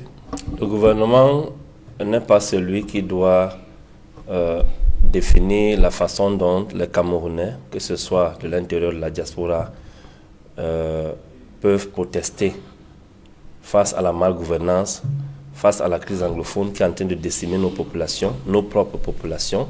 Le dernier rapport de Human Rights Watch fait état de plus de 3500 morts, que ce soit du côté de l'armée républicaine, que ce soit du côté des séparatistes ou que ce soit des dégâts collatéraux causés sur les civils. Ce n'est pas le gouvernement qui doit donner un calendrier de protestation au peuple camerounais où qu'il soit. Et ce n'est aucun gouvernement dans le monde entier qui doit donner un cahier de charges à tous les peuples du monde entier d'exercer leurs droits fondamentaux, c'est-à-dire le droit d'expression et le droit de se faire entendre. Les formes de protestation sont diverses. Le peuple choisit les formes qui les conviennent et qui permettent de faire passer le message, tout simplement. Et je pense que dans le cadre de ce qui s'est passé à Genève hier, une fois de plus, le message est passé. Le message est passé. Je crois que le président Paul Biya a compris. Il a entendu. Il a entendu. Et ce n'est pas la première fois que les Camerounais, la diaspora le font, ou les Camerounais le font tout court. Il se pose aujourd'hui un réel problème du manque d'ouverture du gouvernement camerounais face aux revendications de sa population. Mais le gouvernement lui répond qu'il y a un cadre institutionnel pour discuter de ces problèmes. Il cite l'Assemblée nationale, il cite les mairies ou les compétitions électorales qui permettraient à chaque Camerounais de pouvoir exprimer son opinion et d'engranger des suffrages lui permettant de mettre sur pied sa propre politique. Qu'est-ce que vous en pensez? À l'heure où nous parlons, la diaspora cubaine a multiplié des meetings gigantesques aux États-Unis d'Amérique pour décrier la famine qui est en train de tuer leurs compatriotes à Cuba. Ils ne sont pas passés par l'Assemblée nationale cubaine, qui est d'ailleurs un pays communiste et dictatorial. Ils ne sont pas passés par des couloirs institutionnels, ainsi de suite. C'est aux États-Unis, l'autre côté de la Californie, à 140 km de leur pays d'origine, qui sont en train de manifester, que nos frères sont en train de mourir de famine du fait de la Covid d'abord, puisque l'économie cubaine était à terre avant la Covid. La Covid est venue une fois de plus enterrer cette économie. Du fait des sanctions imposées par les États-Unis d'Amérique, les embargos sur l'économie cubaine. Ils ont été entendus. Les Cubains de la diaspora ont été entendus. La preuve, le président Joe Biden a promis faire un geste pour aider la population cubaine avec des denrées alimentaires et avec des meilleures conditions, voir dans quelle mesure les États-Unis d'Amérique allaient assouplir les embargos. On ne peut pas, le gouvernement camerounais ne peut pas définir un cadre par lequel le peuple doit passer pour s'exprimer. Encore que le peuple, la plupart du temps, n'a pas souvent été écouté. Une fois, je me souviens, il y a quelques années, le président Paul Biya est allé en France et il était question qu'il rencontre la diaspora camerounaise. Ce que la diaspora, nos sœurs, nos frères qui sont là-bas ont vécu, c'était lamentable. Parce que la délégation qui a été constituée pour rencontrer le président Paul Biya était 100% RDPC. Peut-être que Maître Pensy ne le sait pas. 100% RDPC. Et c'est autant de choses que les Camerounais décrivent. Le président Paul Biya est devenu une propriété d'une minorité de Camerounais qui ne représentent même pas 0,01%, qui l'ont pris en gage en tant qu'institution et qui ont pris en otage tout le pays, toutes les richesses de notre pays et ne permettent à personne d'autre d'accéder à cela, ni au président Paul Biya qui est une institution, ni à la présidence de la République, ni au bien de notre pays, ni à la fortune publique. Ils ont tout pris en otage. Mais à ce propos, Pierre-Emmanuel Bignam, le ministre de la Communication, indique que le chef de l'État n'est pas le chef d'un parti, n'est pas le chef d'un groupe, ni d'une communauté. Il est le chef de l'État, le président de tous les Camerounais. Est-ce que ça répond à votre préoccupation? Il faut d'abord dire que moi, je tiens à féliciter le ministre de la Communication, René Emmanuel Sadi, qui a modéré son discours sur les récentes sorties de la diaspora camerounaise. Parce qu'il y a quelques années, il qualifiait, que ce soit lui ou son prédécesseur, qualifiait la diaspora camerounaise de ce que malheureusement Maître Pensy a essayé de rééditer, voilà, cet après-midi, les qualifiait d'une diaspora irresponsable, bandits, voleurs, machin. Mais aujourd'hui, dans sa dernière sortie, il parlait de certains Camerounais. Certains Camerounais, et lorsqu'il revient en disant que le président Paul Biya n'est pas le président du RDPC, d'une formation politique, mais de tous les Camerounais. Vraiment, c'est bien. Il faut que les paroles du ministre de la Communication soient accompagnées par des actes. Il faut une réelle ouverture. Il faut que la stigmatisation soit mise de côté et cesse. Le fait de qualifier certains Camerounais de patriotiques ou d'antipatriotiques selon qu'ils sont proches du gouvernement ou qui décrit les exactions du gouvernement, Il faut que tout cela soit mis de côté. Le tribalisme institutionnel organisé par le régime, il faut que tout cela soit mis de côté, parce que j'ai suivi dans les réseaux sociaux et j'ai vu des positions de certaines personnalités même de ce pays et d'éminents professeurs d'université qualifier tous ceux qui ont été à Genève de Bamileke. Donc il faut que ce comportement de stigmatiser les uns et les autres cesse. Ce sera des preuves que le gouvernement effectivement est en train de s'ouvrir. Nous avons vu quelqu'un qui est allé au domicile du président Maurice Kamto faire des déclarations, des insultes à l'encontre du professeur, ainsi de suite. Ce monsieur n'a pas été inquiété. Il a passé des heures devant le domicile de Kamto, l'insultant de toutes sortes d'insultes abjectes, lui et sa famille.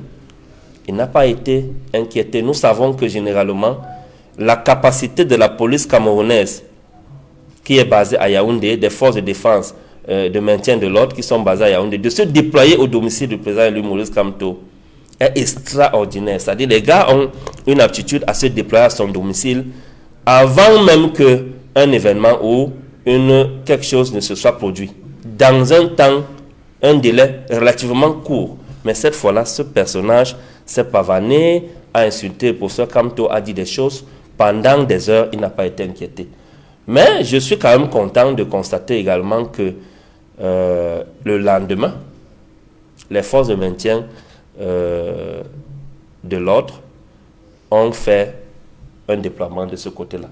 Donc je veux dire que à un moment donné, il ne faut pas que le régime continue à aiguiser la haine qui est en train de se vivre au Cameroun actuellement.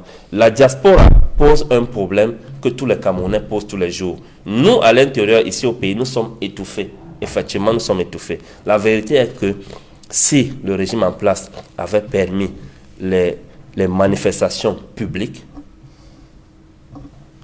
ce ne sont pas les Camerounais, la diaspora qui seraient en train de faire ce qui est en train de se passer là aujourd'hui. Nous serions en train de manifester ici au pays, légalement, encadrés par la loi, par la police, par la gendarmerie, ainsi de suite. Mais la façon dont les choses se déroulent aujourd'hui fait état de ce que le relais est pris au niveau de la diaspora. Je vous ai fait une petite démonstration. Tous ceux qui sont ici et qui sont militants de partis politiques et qui n'ont jamais eu la possibilité de manifester, lorsqu'ils se retrouvent de l'autre côté, qu'est-ce qu'ils ont à faire? Ils manifestent parce qu'ils se sentent libres d'exprimer leur opinion politique, d'exprimer leur ras-le-bol sur la malgouvernance du Cameroun. Donc moi je pense que globalement le message est passé. Le président Paul Biya a entendu et il sait ce qu'il y a lieu de faire. Après vous, Pierre-Emmanuel Bignam, Maître Emmanuel Pincy, oui, c'est votre attitude qui étouffe, muselle l'opposition au Cameroun et amène les Camerounais de la diaspora à multiplier des manifestations, des protestations contre le chef de l'État, mutisme, refus de dialoguer, refus de discuter avec l'opposition sur les points qui fâchent. Comme nous sommes dans le principe du contradictoire, pour que je puisse répliquer quand même sur la nationalité et d'autres tentatives de démonstration, il faudrait quand même que j'en parle. Je vous en prie. Si vous permettez. Allez-y. Après, vous allez me poser votre question. D'abord, sur la double nationalité, il faut reconnaître, et Chapi l'a dit, le président de la République avait lui-même dit à l'extérieur que la double nationalité va avoir lieu. Qu'est-ce qui va subvenir? Personnellement, je pense que ce serait une bonne chose. De l'autre côté, vous avez d'autres personnes qui ont cru que ceux qui sont à l'extérieur allaient être peut-être des opposants, parce que je ne sais pas, je ne comprends pas pourquoi lorsque le président de la République dit qu'il faut qu'il y ait la double nationalité, lorsque l'on sait qu'il y a l'équipe nationale, une bonne partie est formée des gens qui ont des nationalités étrangères et qui ont en même temps les nationalités camerounaises, je voudrais apporter juste une petite nuance.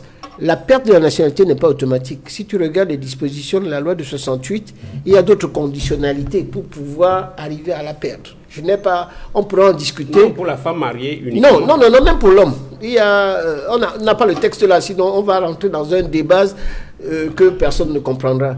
Mais je voudrais dire qu'il y a d'autres conditions qui doivent arriver. Mais sur ce point, mais je suis d'accord avec vous sur le fait que c'est quand même incongru que certains occupent des postes importants dans le gouvernement et lorsque le 14 juin arrive, peut-être qu'ils vont même aller défiler. D'autres sont américains. Ça, c'est tout simplement, ça c'est le Cameroun. C'est une forme d'hypocrisie. Mais je voulais dire sur ce point-là, il faut une clarification.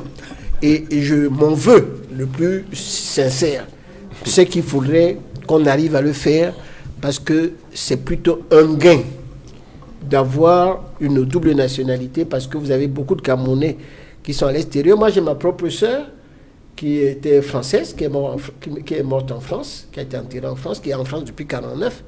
Moi, j'ai refusé de prendre la nationalité française quand on me l'a demandé parce que je voulais rentrer au Cameroun, j'aurais pu l'avoir. Mon père même était sujet français, j'aurais pu la demander, mais je ne l'ai pas demandé parce que je suis Camerounais et je suis rentré au Cameroun pour essayer de travailler pour aider les miens. Si la promesse n'est pas tenue jusqu'ici, alors, est-ce que c'est parce que la diaspora fait peur? Non, c'est pour ça que je dis c'est une erreur. La peur de sa puissance financière, la peur de ses idées de plus en plus démocratiques venant des pays européens et américains où il y a la liberté et la démocratie. Si vous regardez au niveau des élections qui sont passées, les voix de la diaspora se sont portés vers le candidat Paul Biya. Oui, mais ça, nous avons des fois. On sait comment ça s'est passé dans les ambassades. Non, j'en sais rien. Moi, je vous dis non, j'en sais quelque chose parce que si vous prenez le cas du Sénégal, s'il vous plaît, l'ambassadeur du Cameroun au Sénégal est retraité depuis 10 ans. Laissez-moi terminer. On l'enlève pas. Laissez-moi terminer. Parce qu'en matière électorale. Non, laissez-moi terminer. Ce n'est pas les PV qui partent de Dakar, non, pas ceux qui sont... Maître Emmanuel Boulanger à la parole. Dans les élections, je fais par rapport au fromage. Et quand j'ai regardé les voix de la diaspora, parce que contrairement à ce que vous dites, il y a beaucoup de Camerounais qui sont à l'extérieur, qui votent également pour le RDPC. Tout le monde n'est pas opposant.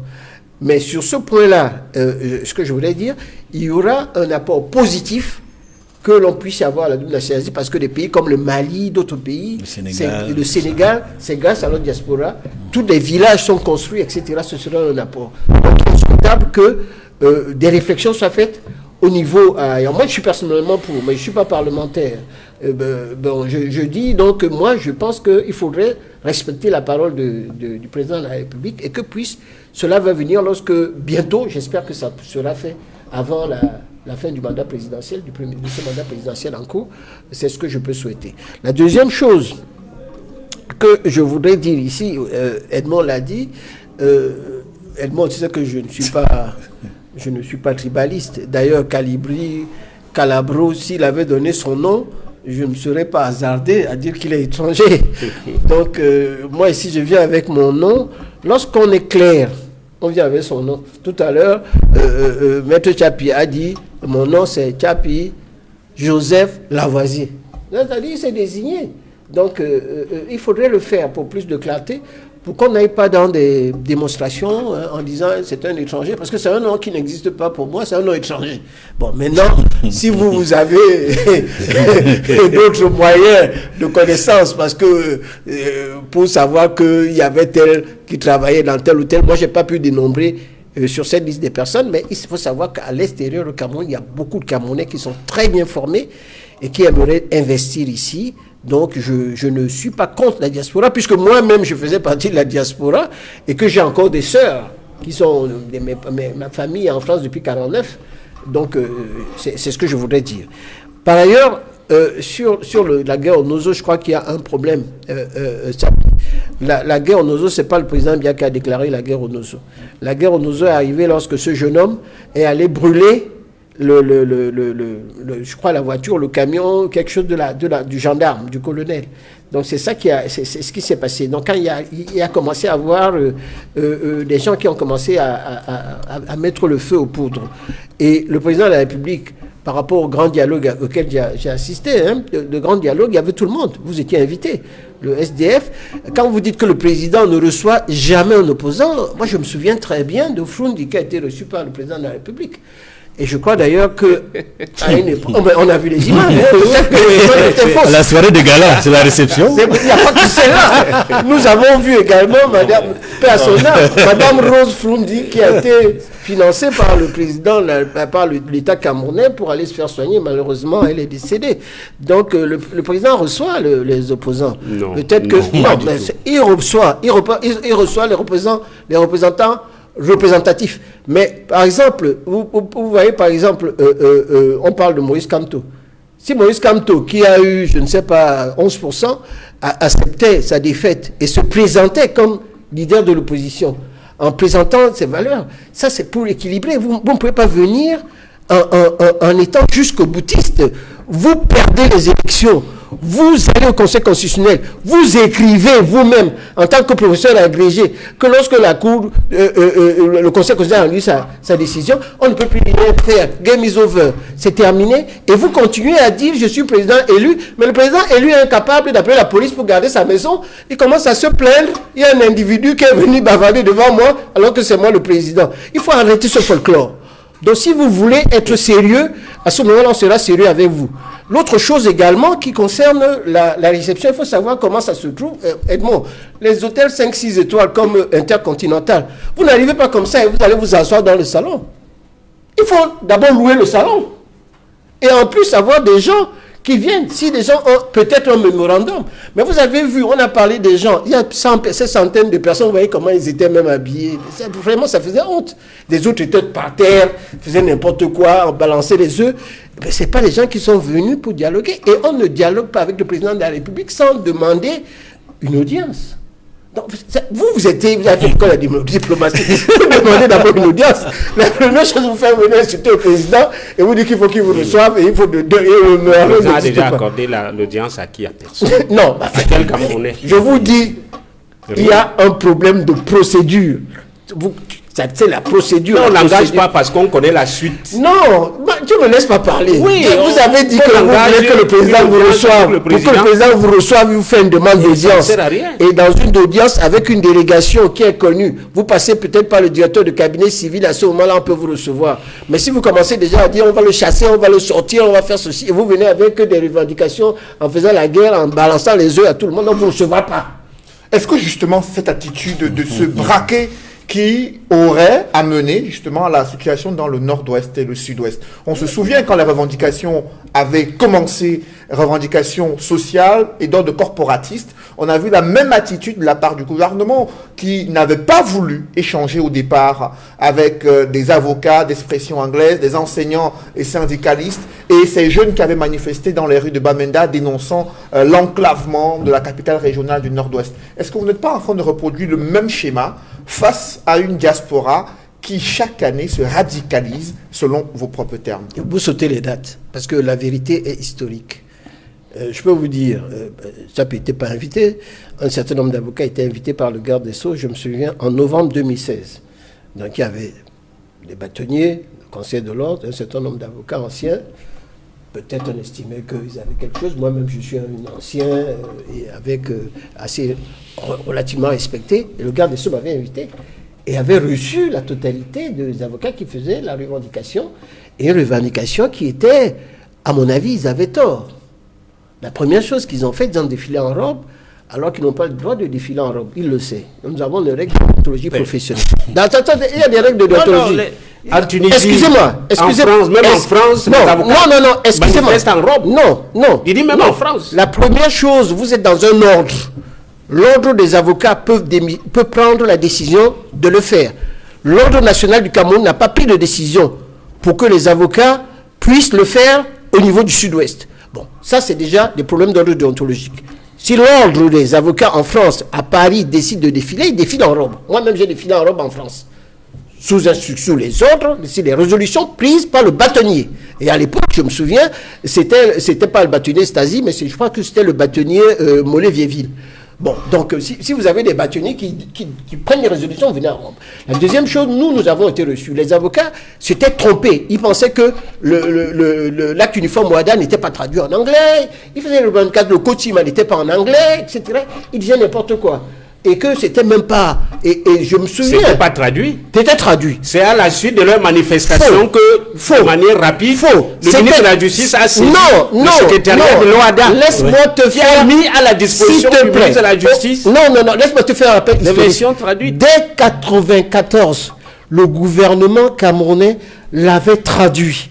Ce qui s'est passé lorsqu'on fait la traduction, pour arriver maintenant à l'OHADA, il faudrait qu'il y ait le conseil des ministres qui se réunisse, et à ce moment-là, et que le secrétaire, ce qui s'est passé par la suite. Mais le gouvernement camerounais en lui-même, et ça c'est connu, si tu avais voulu savoir ce qui s'est passé, dès 1994, il suffit de demander au directeur de la législation que tu connais bien, M. Kenfak, qui te donnera le texte. Donc il ne faut pas dire que ça n'a pas été traduit. Oui, mais avant 2016... cette version n'était pas vulgarisée. Les anglophones étaient ignorants. Je dis que ce qui concerne l'OHADA, ça se passe au niveau du Conseil des ministres, et il y a, je crois, les 15 ou 16 pays, et c'est comme ça que ça se passe. L'autre chose qui était, vous savez que Moïse Kamto avait représenté le gouvernement, s'agissant de l'OHADA, je pense que c'était en octobre...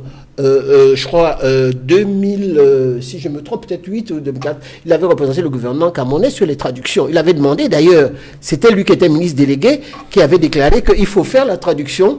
Il l'avait fait, et il avait demandé, et il est parti pour le demander. Donc c'est marqué dans les livres, s'il faut voir l'historique du terme. L'autre chose que je voulais dire, c'est qu'il ne faudrait pas penser que le gouvernement camerounais veut se braquer. Le président Biya lui-même a dit qu'il est mendiant de la paix. Vous voyez quelqu'un qui... C'est comme un homme... Le président Biya, c'est un homme pacifique. Vous le regardez comme il est. C'est un monsieur tranquille, qui ne cherche pas noise, et qui d'ailleurs, et Tchapi le sait, il n'y a jamais eu d'exécution d'un condamné à mort. Depuis que le président Biya est là, il a toujours refusé de le faire. C'est un monsieur qui est pacifique. Donc que vous ayez de l'autre côté une opposition qui est, j'allais dire, qui pense que c'est par la force. C'est-à-dire, au lieu de... Le droit, c'est pas la force. C'est la force du droit. Attention. Quand l'opposition n'a pas les moyens de s'exprimer... Le moyen de s'exprimer, c'est vous allez aux élections, vous gagnez. Si vous n'avez pas les moyens... Mais là, Maître Pincy, vous commencez à prendre un aide de dictateur lorsque vous réduisez le cadre d'expression des partis politiques. Non, vous le limitez aux élections, alors que les partis politiques aimeraient également manifester, tenir des meetings. Mais à l'Assemblée, nous ne sommes pas écoutés. Puisque nous avons demandé à la question anglophone soit inscrite au débat à l'Assemblée nationale. Est-ce que vous avez accepté d'inscrire la question anglophone au débat à l'Assemblée nationale? Votre déclaration liminaire, vous avez dit qu'il y a une manifestation qui est en train de se passer à Bafoussam. Je ne sais pas si elle a été autorisée. Ouais, mais attends, mais c'est ce que vous avez... Mais là, vous nuancez. Vous avez dit que... Je ne sais pas si elle a été autorisée. Vous avez dit qu'il y a une manifestation qui va avoir lieu. Je regrette de ne pas m'y être. Je suppose qu'elle a eu lieu. Vous dites que les manifestations ne se tiennent pas. Elles se tiennent. Les manifestations ne se tiennent pas lorsque des gens pensent qu'ils veulent être des malins. C'est-à-dire, vous dites, bon, je vais manifester dans la paix, mais derrière, vous ne contrôlez pas un certain nombre de personnes qui sont derrière, qui se mettent à casser. C'est ça qu'on craint. Le jour où vous allez avoir des manifestations réellement pacifiques, mais pas les manifestations où vous allez faire des revendications et porter atteinte aux commerçants, aux Camerounais qui investissent de l'argent, à ce moment-là, on va vous autoriser. Donc, il y a un changement également au niveau de comportement. J'appelle l'opposition à avoir un comportement de responsable pour que la position évalue. Parce qu'effectivement, les textes disent qu'il y a la liberté de le faire. Mais on sait tout simplement que lorsque la liberté, il y a des gens qui pensent qu'il faut braver. Comme le pouvoir ne peut pas arriver par les urnes. Et c'est Binyam qui l'a dit. Il a dit, nous, on va commencer à faire des revendications. Et il a fait une erreur tout à l'heure en parlant de Cuba. Tout le monde sait que le gouvernement Cuba est combattu par les États-Unis et que ça, à l'intérieur, c'est les États-Unis qui financent l'opposition cubaine. À l'intérieur, ils ont commencé à faire ça avec Che Guevara, vous le savez, dès le début, lorsque Batistuta est parti. Donc, au point de vue historique, les États-Unis veulent toujours financer l'opposition cubaine, et c'est tout à fait normal que l'opposition cubaine se trouve à quelques pas de Cuba à Miami, qui est avec quelques encablures.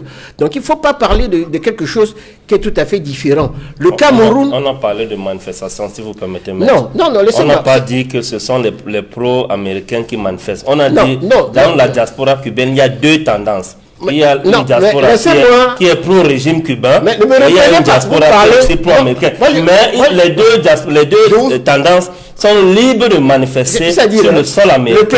Le principe du contradictoire. Je vous en prie, je vous en prie, Pierre-Emmanuel. Réagir en faveur de le principe. Je vous en prie, Pierre-Emmanuel. Le principe du contradictoire, c'est de me laisser répliquer, même si vous n'êtes pas content. Non, c'est juste une précision. Non, la précision est simple. Lorsque vous dites que le président Biden a dit qu'il va financer ceci, va financer cela, ça démontre effectivement que de l'autre côté, le régime américain n'est pas content de Cuba et va faire des financements multiformes. Ça, ce n'est pas un problème, ça ne me regarde pas. Je voulais donc vous dire que votre exemple n'est pas bon. Et le Cameroun n'est pas Cuba. Et le Cameroun, c'est un pays indépendant qui est ami avec les États-Unis, la Russie, la Chine et tout le monde. Et c'est un pays qui est respecté. C'est vous qui pensez, et c'est pour ça que je voulais le terminer par là, pour dire que il faut qu'on fasse très attention. Moi, à une certaine époque, là, je vais vous dire une chose. Par rapport au débat que nous avons ici, j'ai vécu 3-4 jours ces derniers temps à l'hôtel des députés, avec pas mal de députés, dont des députés de l'opposition. Permettez-moi de vous dire, mon cher Lavoisier, que j'ai vu une amitié rare entre les députés de l'opposition camerounaise et les députés du RDPC et les autres, qui étaient en train de boire des verres ensemble. Ils sont même allés à Sarmélima pour fêter. Je ne voudrais pas citer les noms des gens ici pour pleurer. C'est pour vous dire que les revendications que nous avons ici, que nous faisons ici, ne sont pas les mêmes qui se trouvent au niveau de l'Assemblée nationale. Mais les amitiés entre personnalités de la République n'occultent pas la bonne marche du pays et les revendications de et même, grand frère, vous savez que les députés du Nord-Ouest et du Sud-Ouest que vous avez reçus vivent désormais à Yaoundé et ne peuvent pas rentrer chez eux. Vous le savez ça au moins. Ça, c'est un autre problème. Et deuxièmement, et même la maison de madame a été... Voilà, ils peuvent bien boire à Yaoundé. Ça brûle chez eux. Et puis deuxièmement, vous savez que aucune manifestation de l'opposition n'a jamais dégénéré au Cameroun. Aucune. On n'a jamais dégénéré. Non. On n'a jamais autorisé une manifestation d'un parti politique de l'opposition et on a vu des casses. Ça ne s'est jamais fait. Mais systématiquement, le pouvoir a le gène de l'interdiction. Si bien que si vous évoluez, ça va changer. Alors justement, pour réagir à cette actualité, j'aimerais que Pierre-Emmanuel Bignam, autant pour moi, s'exprime sur cette question de l'attitude de l'opposition face au pouvoir en place au Cameroun. Vous devez changer de logiciel, de paradigme pour favoriser une autorisation de marche. Est-ce que vous êtes d'accord avec ce conseil venant de militants du RDPC? Bon, je remercie Maître Pensy pour ce conseil qu'il donne à l'opposition camerounaise. Mais sauf qu'il est en train de faire ce que un roi avait l'habitude de faire en Israël, dans l'histoire de la Bible. Ce roi-là n'aimait pas quelqu'un qui lui disait quelque chose qui est contraire à son avis, un avis contraire à ce qu'il pense ou ce qu'il voudrait faire. Et ce roi avait face à lui un prophète qui s'appelle comment? Et des prophètes. Et ce prophète-là était le seul qui, chaque fois se présentait devant lui, lui disait des choses qui n'ont rien à voir avec ce que la multitude des prophètes lui a dit. Un jour, il y avait une question qui brûlait sur la société israélienne. Il a fait appel à tout le monde, à tous les prophètes, ses conseillers.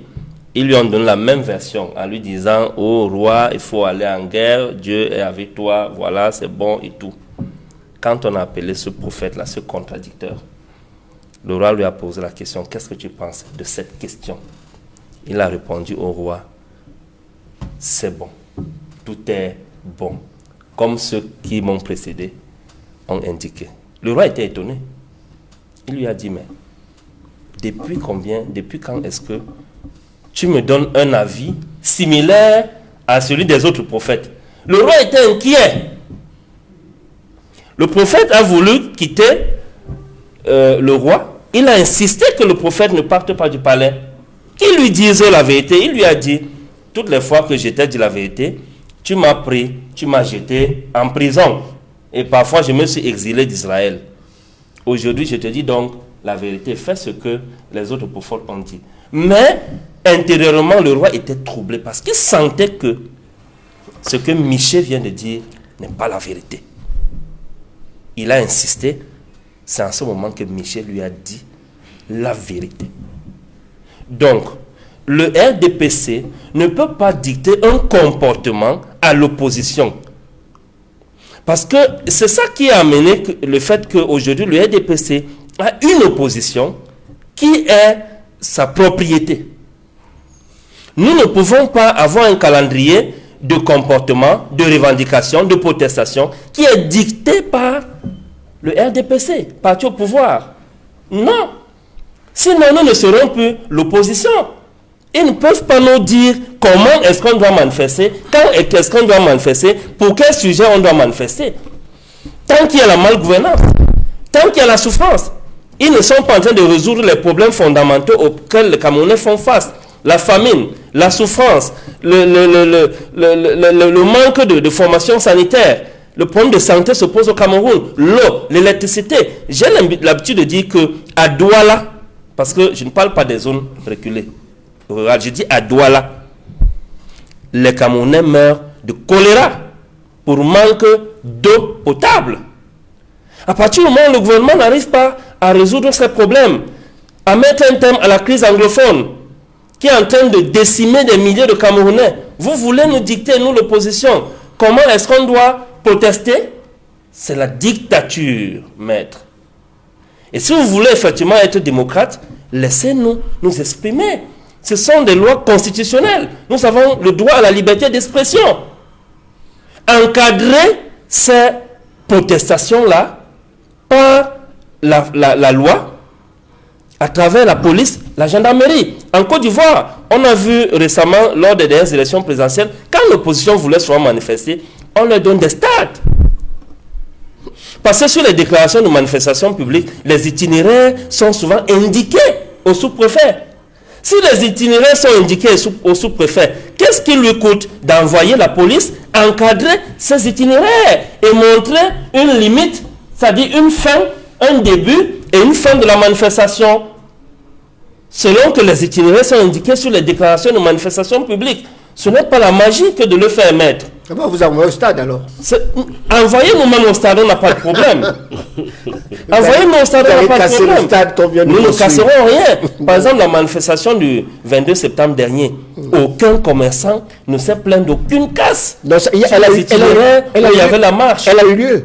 Elle a eu lieu, effectivement. C'est pour cela qu'il y a eu plus de 600 arrestations. Plus de 600 arrestations lors de cette manifestation que le RDPC a qualifié d'échec. Elle a connu un succès retentissant, malgré que nous avons eu des situations déplorables dont nous continuons de payer aujourd'hui. Nous avons les cadres politiques de notre parti qui sont toujours embasillés dans des prisons, à Douala, à Yaoundé, à Bafoussam, un peu partout. Donc je veux dire que le gouvernement et le régime du RDPC n'a pas à nous dire comment est-ce qu'on doit manifester notre mécontentement sur leur malgouvernance, mais leur rôle, ou le rôle des pouvoirs publics, c'est d'encadrer cette protestation-là. Alors, il y a eu maître Emmanuel Pincy, cette attitude du représentant spécial du secrétaire général des Nations Unies pour l'Afrique centrale. Dans son dernier rapport, il a exhorté le gouvernement à tendre la main à la diaspora afin de régler de nombreux problèmes sous-jacents concernant la crise dans le nord-ouest et le sud-ouest, mais également la situation sociopolitique au Cameroun. Pensez-vous que c'est l'attitude que devrait adopter le gouvernement au regard de ces multiples protestations lors des séjours du chef de l'État en Europe, lors des différentes sorties de la diaspora aux États-Unis qui a obtenu un certain nombre de pressions sur le gouvernement camerounais. Faut-il discuter avec cette diaspora?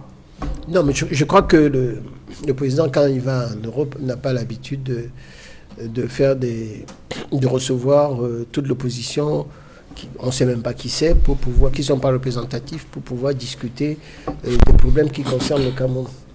Le dialogue s'est fait ici, d'ailleurs, les membres de la diaspora sont arrivés. Je voudrais d'ailleurs dire, contrairement à ce qui est dit ici, que des progrès très importants ont été faits au niveau du NOSO. Vous avez d'ailleurs eu cette commission qui est présidée par l'ancien gouverneur de Douala, qui permet... L'ancien gouverneur du littoral. Du littoral, qui permet d'avoir... Comité de désarmement, démobilisation, réintégration. Les gens sont arrivés. Et actuellement, même, il y a, dans le NOSO, il y a des gens qui veulent que... Parce que ça s'est transformé. Hein, il y avait un certain nombre de personnes qui faisaient des revendications politiques. Ça a évolué maintenant. Vous avez ce qu'on appelle des bandits armés. Avant, il y avait des bandes armées qui faisaient tout simplement pour des revendications, mais elles faisaient par les armes. Ce qui était une infraction qui relève du code de justice militaire. Donc vous ne pouvez pas, parce que vous voulez arriver au pouvoir, prendre des armes. Ça n'existe pas. Aucun pays ne l'accepte. Bon, donc, on va combattre cela. De l'autre côté, et on l'a vu d'ailleurs, ces derniers jours, il y a 2000 prisonniers qui sont évadés du Nigeria. Certains rentrent au Cameroun parce que vous savez, nous avons une frontière avec le Nigeria de 1960 km, pas 2000, c'est 1960 km. Ça, c'est le général Semengue qui me l'avait dit. Et que c'est pour eux. Donc, il y a des armes qui arrivent, qui sont financées par les gens qui sont à l'extérieur, et les villageois même n'en veulent plus, puisque on est en train, le gouvernement a mis de l'argent pour aider un certain nombre de personnes dans le nord-ouest et dans le sud-ouest, en finançant un certain nombre d'activités. Qui, plus que le gouvernement, voudrait qu'il y ait la paix? Le gouvernement souhaite qu'il y ait la paix. Le gouvernement ne veut pas la guerre. Et je peux vous assurer que des milliards et des milliards sont investis pour que, dans le sud-est de l'honneur, que ça se passe. Donc, il ne faut pas rallumer le feu. Nous tous, nous voulons que ce soit la paix. Moi, j'allais chez mes amis, les Mouna, à Bali, j'allais là-bas. Je ne suis pas allé à Bamenda depuis très longtemps. Ces jours-ci, je ne vais même pas au sud-ouest.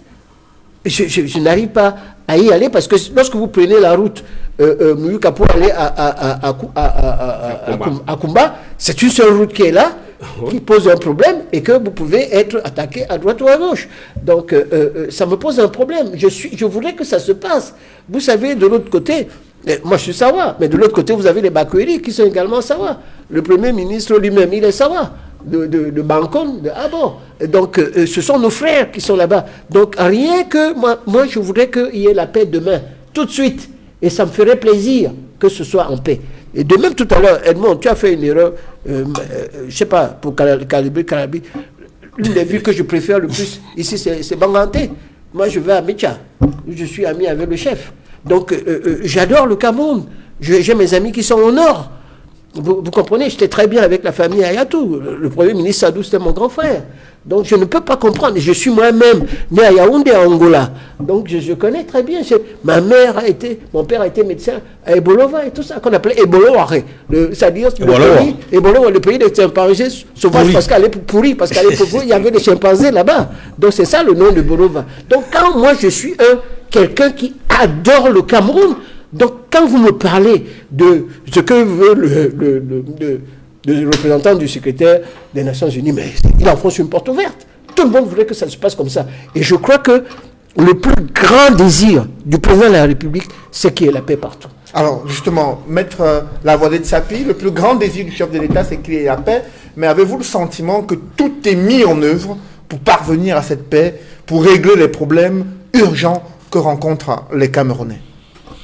Je ne sais pas si le président camerounais aime la paix, on ne le voit pas.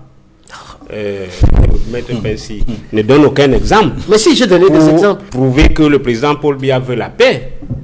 Parce qu'il ne suffit pas de dire que les milliards qu'on a mis dans le nord-ouest et le sud-ouest pour qu'il y ait la paix, on ne le voit pas. Quoi? C'est peut-être de l'argent qui est en train d'aller dans les poches des gens, à cause des gens du régime. Moi, je ne vois pas. La route Babadjou-Bamenda, jusqu'aujourd'hui, elle est impraticable. Pratiquement, le nord-ouest est coupé en deux. On ne la voit pas. Moi, je pense que le président Paul Biya, Il faut que les Camerounais apprennent à se reposer. La charge de l'État est une charge lourde. Il faut reconnaître que le président est fatigué et qu'il doit se reposer. Lui-même a intérêt à passer plus du temps à voir ses enfants. Les derniers jours qui lui restent, il doit encadrer sa famille. Il doit se reposer. Le Cameroun vit cette situation à cause de ce que il y a une gérontocratie qui s'est apparue du pouvoir. Regardez le président du Sénat. Pourquoi on inflige des atroces, des souffrances aussi atroces à ce monsieur qui ne mérite que de se reposer, qui ne peut plus se tenir debout? On lui impose d'être président d'une lourde machine comme le Sénat. Donc vous êtes comme les gens âgés, quoi. Vous êtes contre. Oui. Ah, moi, je dis que le Camerounais doit apprendre à se reposer, l'Africain. Il y a un âge pour gouverner, il y a un âge où on a la lucidité, il y a un âge où on n'a plus de lucidité. Donc, à cause de cette indisponibilité du chef de l'État, le Cameroun est à l'abandon. Et chaque ministre fait ce qu'il veut. On a discuté dernièrement sur la délégation de pouvoir, la délégation de fonctions, etc. Le Cameroun n'est plus gouverné. Et c'est pour ça que nous voyons tout ce qui se passe là. Donc, dire que le chef de l'État est un homme de paix. Un homme de paix, c'est d'abord un homme de dialogue. Vous ne pouvez pas dialoguer dans la fourberie, comme le grand dialogue national. C'était une fourberie, ce n'était pas le dialogue. Et le chef de l'État n'était pas là. Il se fait à tout le moment, à tout le temps représenté par le Premier ministre, représenté par tel ministre. Ça fait, depuis 92, ça fait près de 30 ans que le président de la République n'a pas mis pied à l'Ouest Cameroun. Depuis 92, il n'a plus jamais mis pied à l'Ouest Cameroun. Il n'a pas visité les populations de l'Ouest Cameroun. Vous ne pouvez pas être un homme de dialogue, un homme de paix si vous ne parcourez pas votre pays pour voir quels sont les problèmes, qu'est-ce que vous pouvez faire, recevoir les autorités traditionnelles, recevoir les autorités administratives, recevoir les représentants de la société civile, prendre le pouls du pays. Si vous ne le faites pas, vous êtes un homme de paix comment? Donc je ne vois pas cette paix-là. Moi, je pense qu'il faudrait que l'opposition se batte pour qu'il y ait l'alternance dans notre pays, qu'on ait un gouvernement plus jeune, un gouvernement plus représentatif, un gouvernement plus patriotique qui va penser d'abord à servir les populations et pas autre chose. Edmond Kamgia, lorsqu'il y a autant de tensions dans le camp du gouvernement, dans le camp de l'opposition, et avec des activistes qui se mobilisent à chaque fois que le président se déplace, que faut-il faire pour détendre l'atmosphère? Il faut dire, dans un contexte comme celui-ci, où les tensions sont fortes, où la guerre continue dans le nord-ouest et le sud-ouest, où la guerre se poursuit par des attentats, certes occasionnels, contre Boko Haram dans l'extrême nord, où malheureusement le Cameroun a ce poids de garder dans ses prisons plus de 150 prisonniers politiques.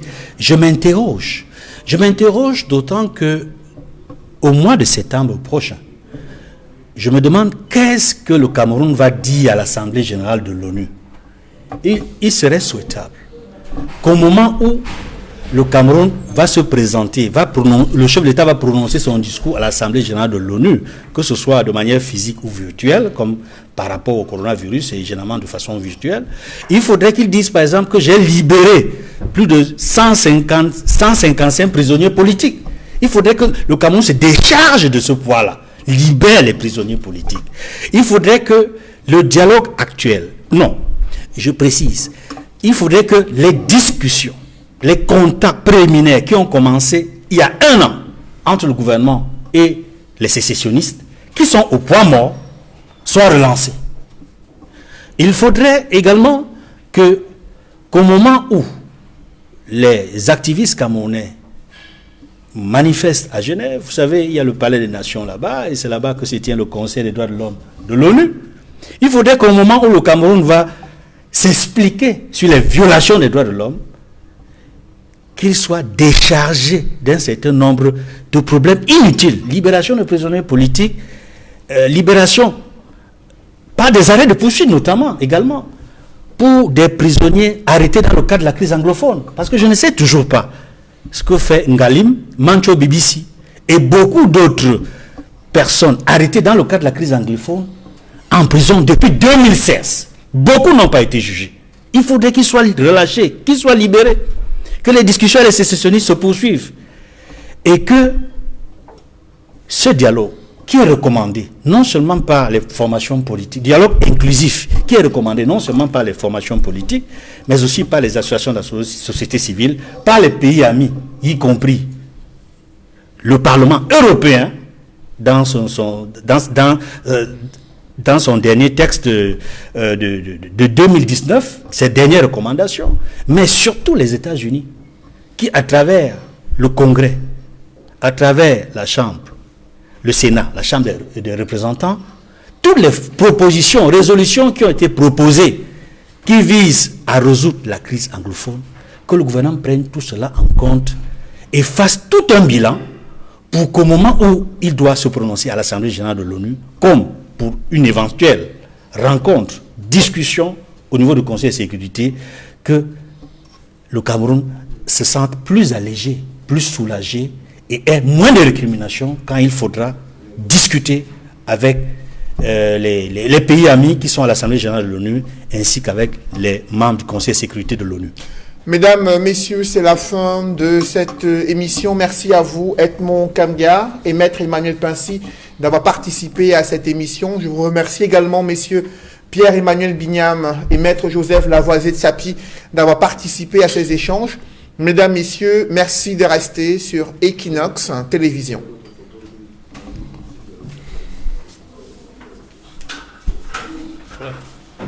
Le débat était très intéressant.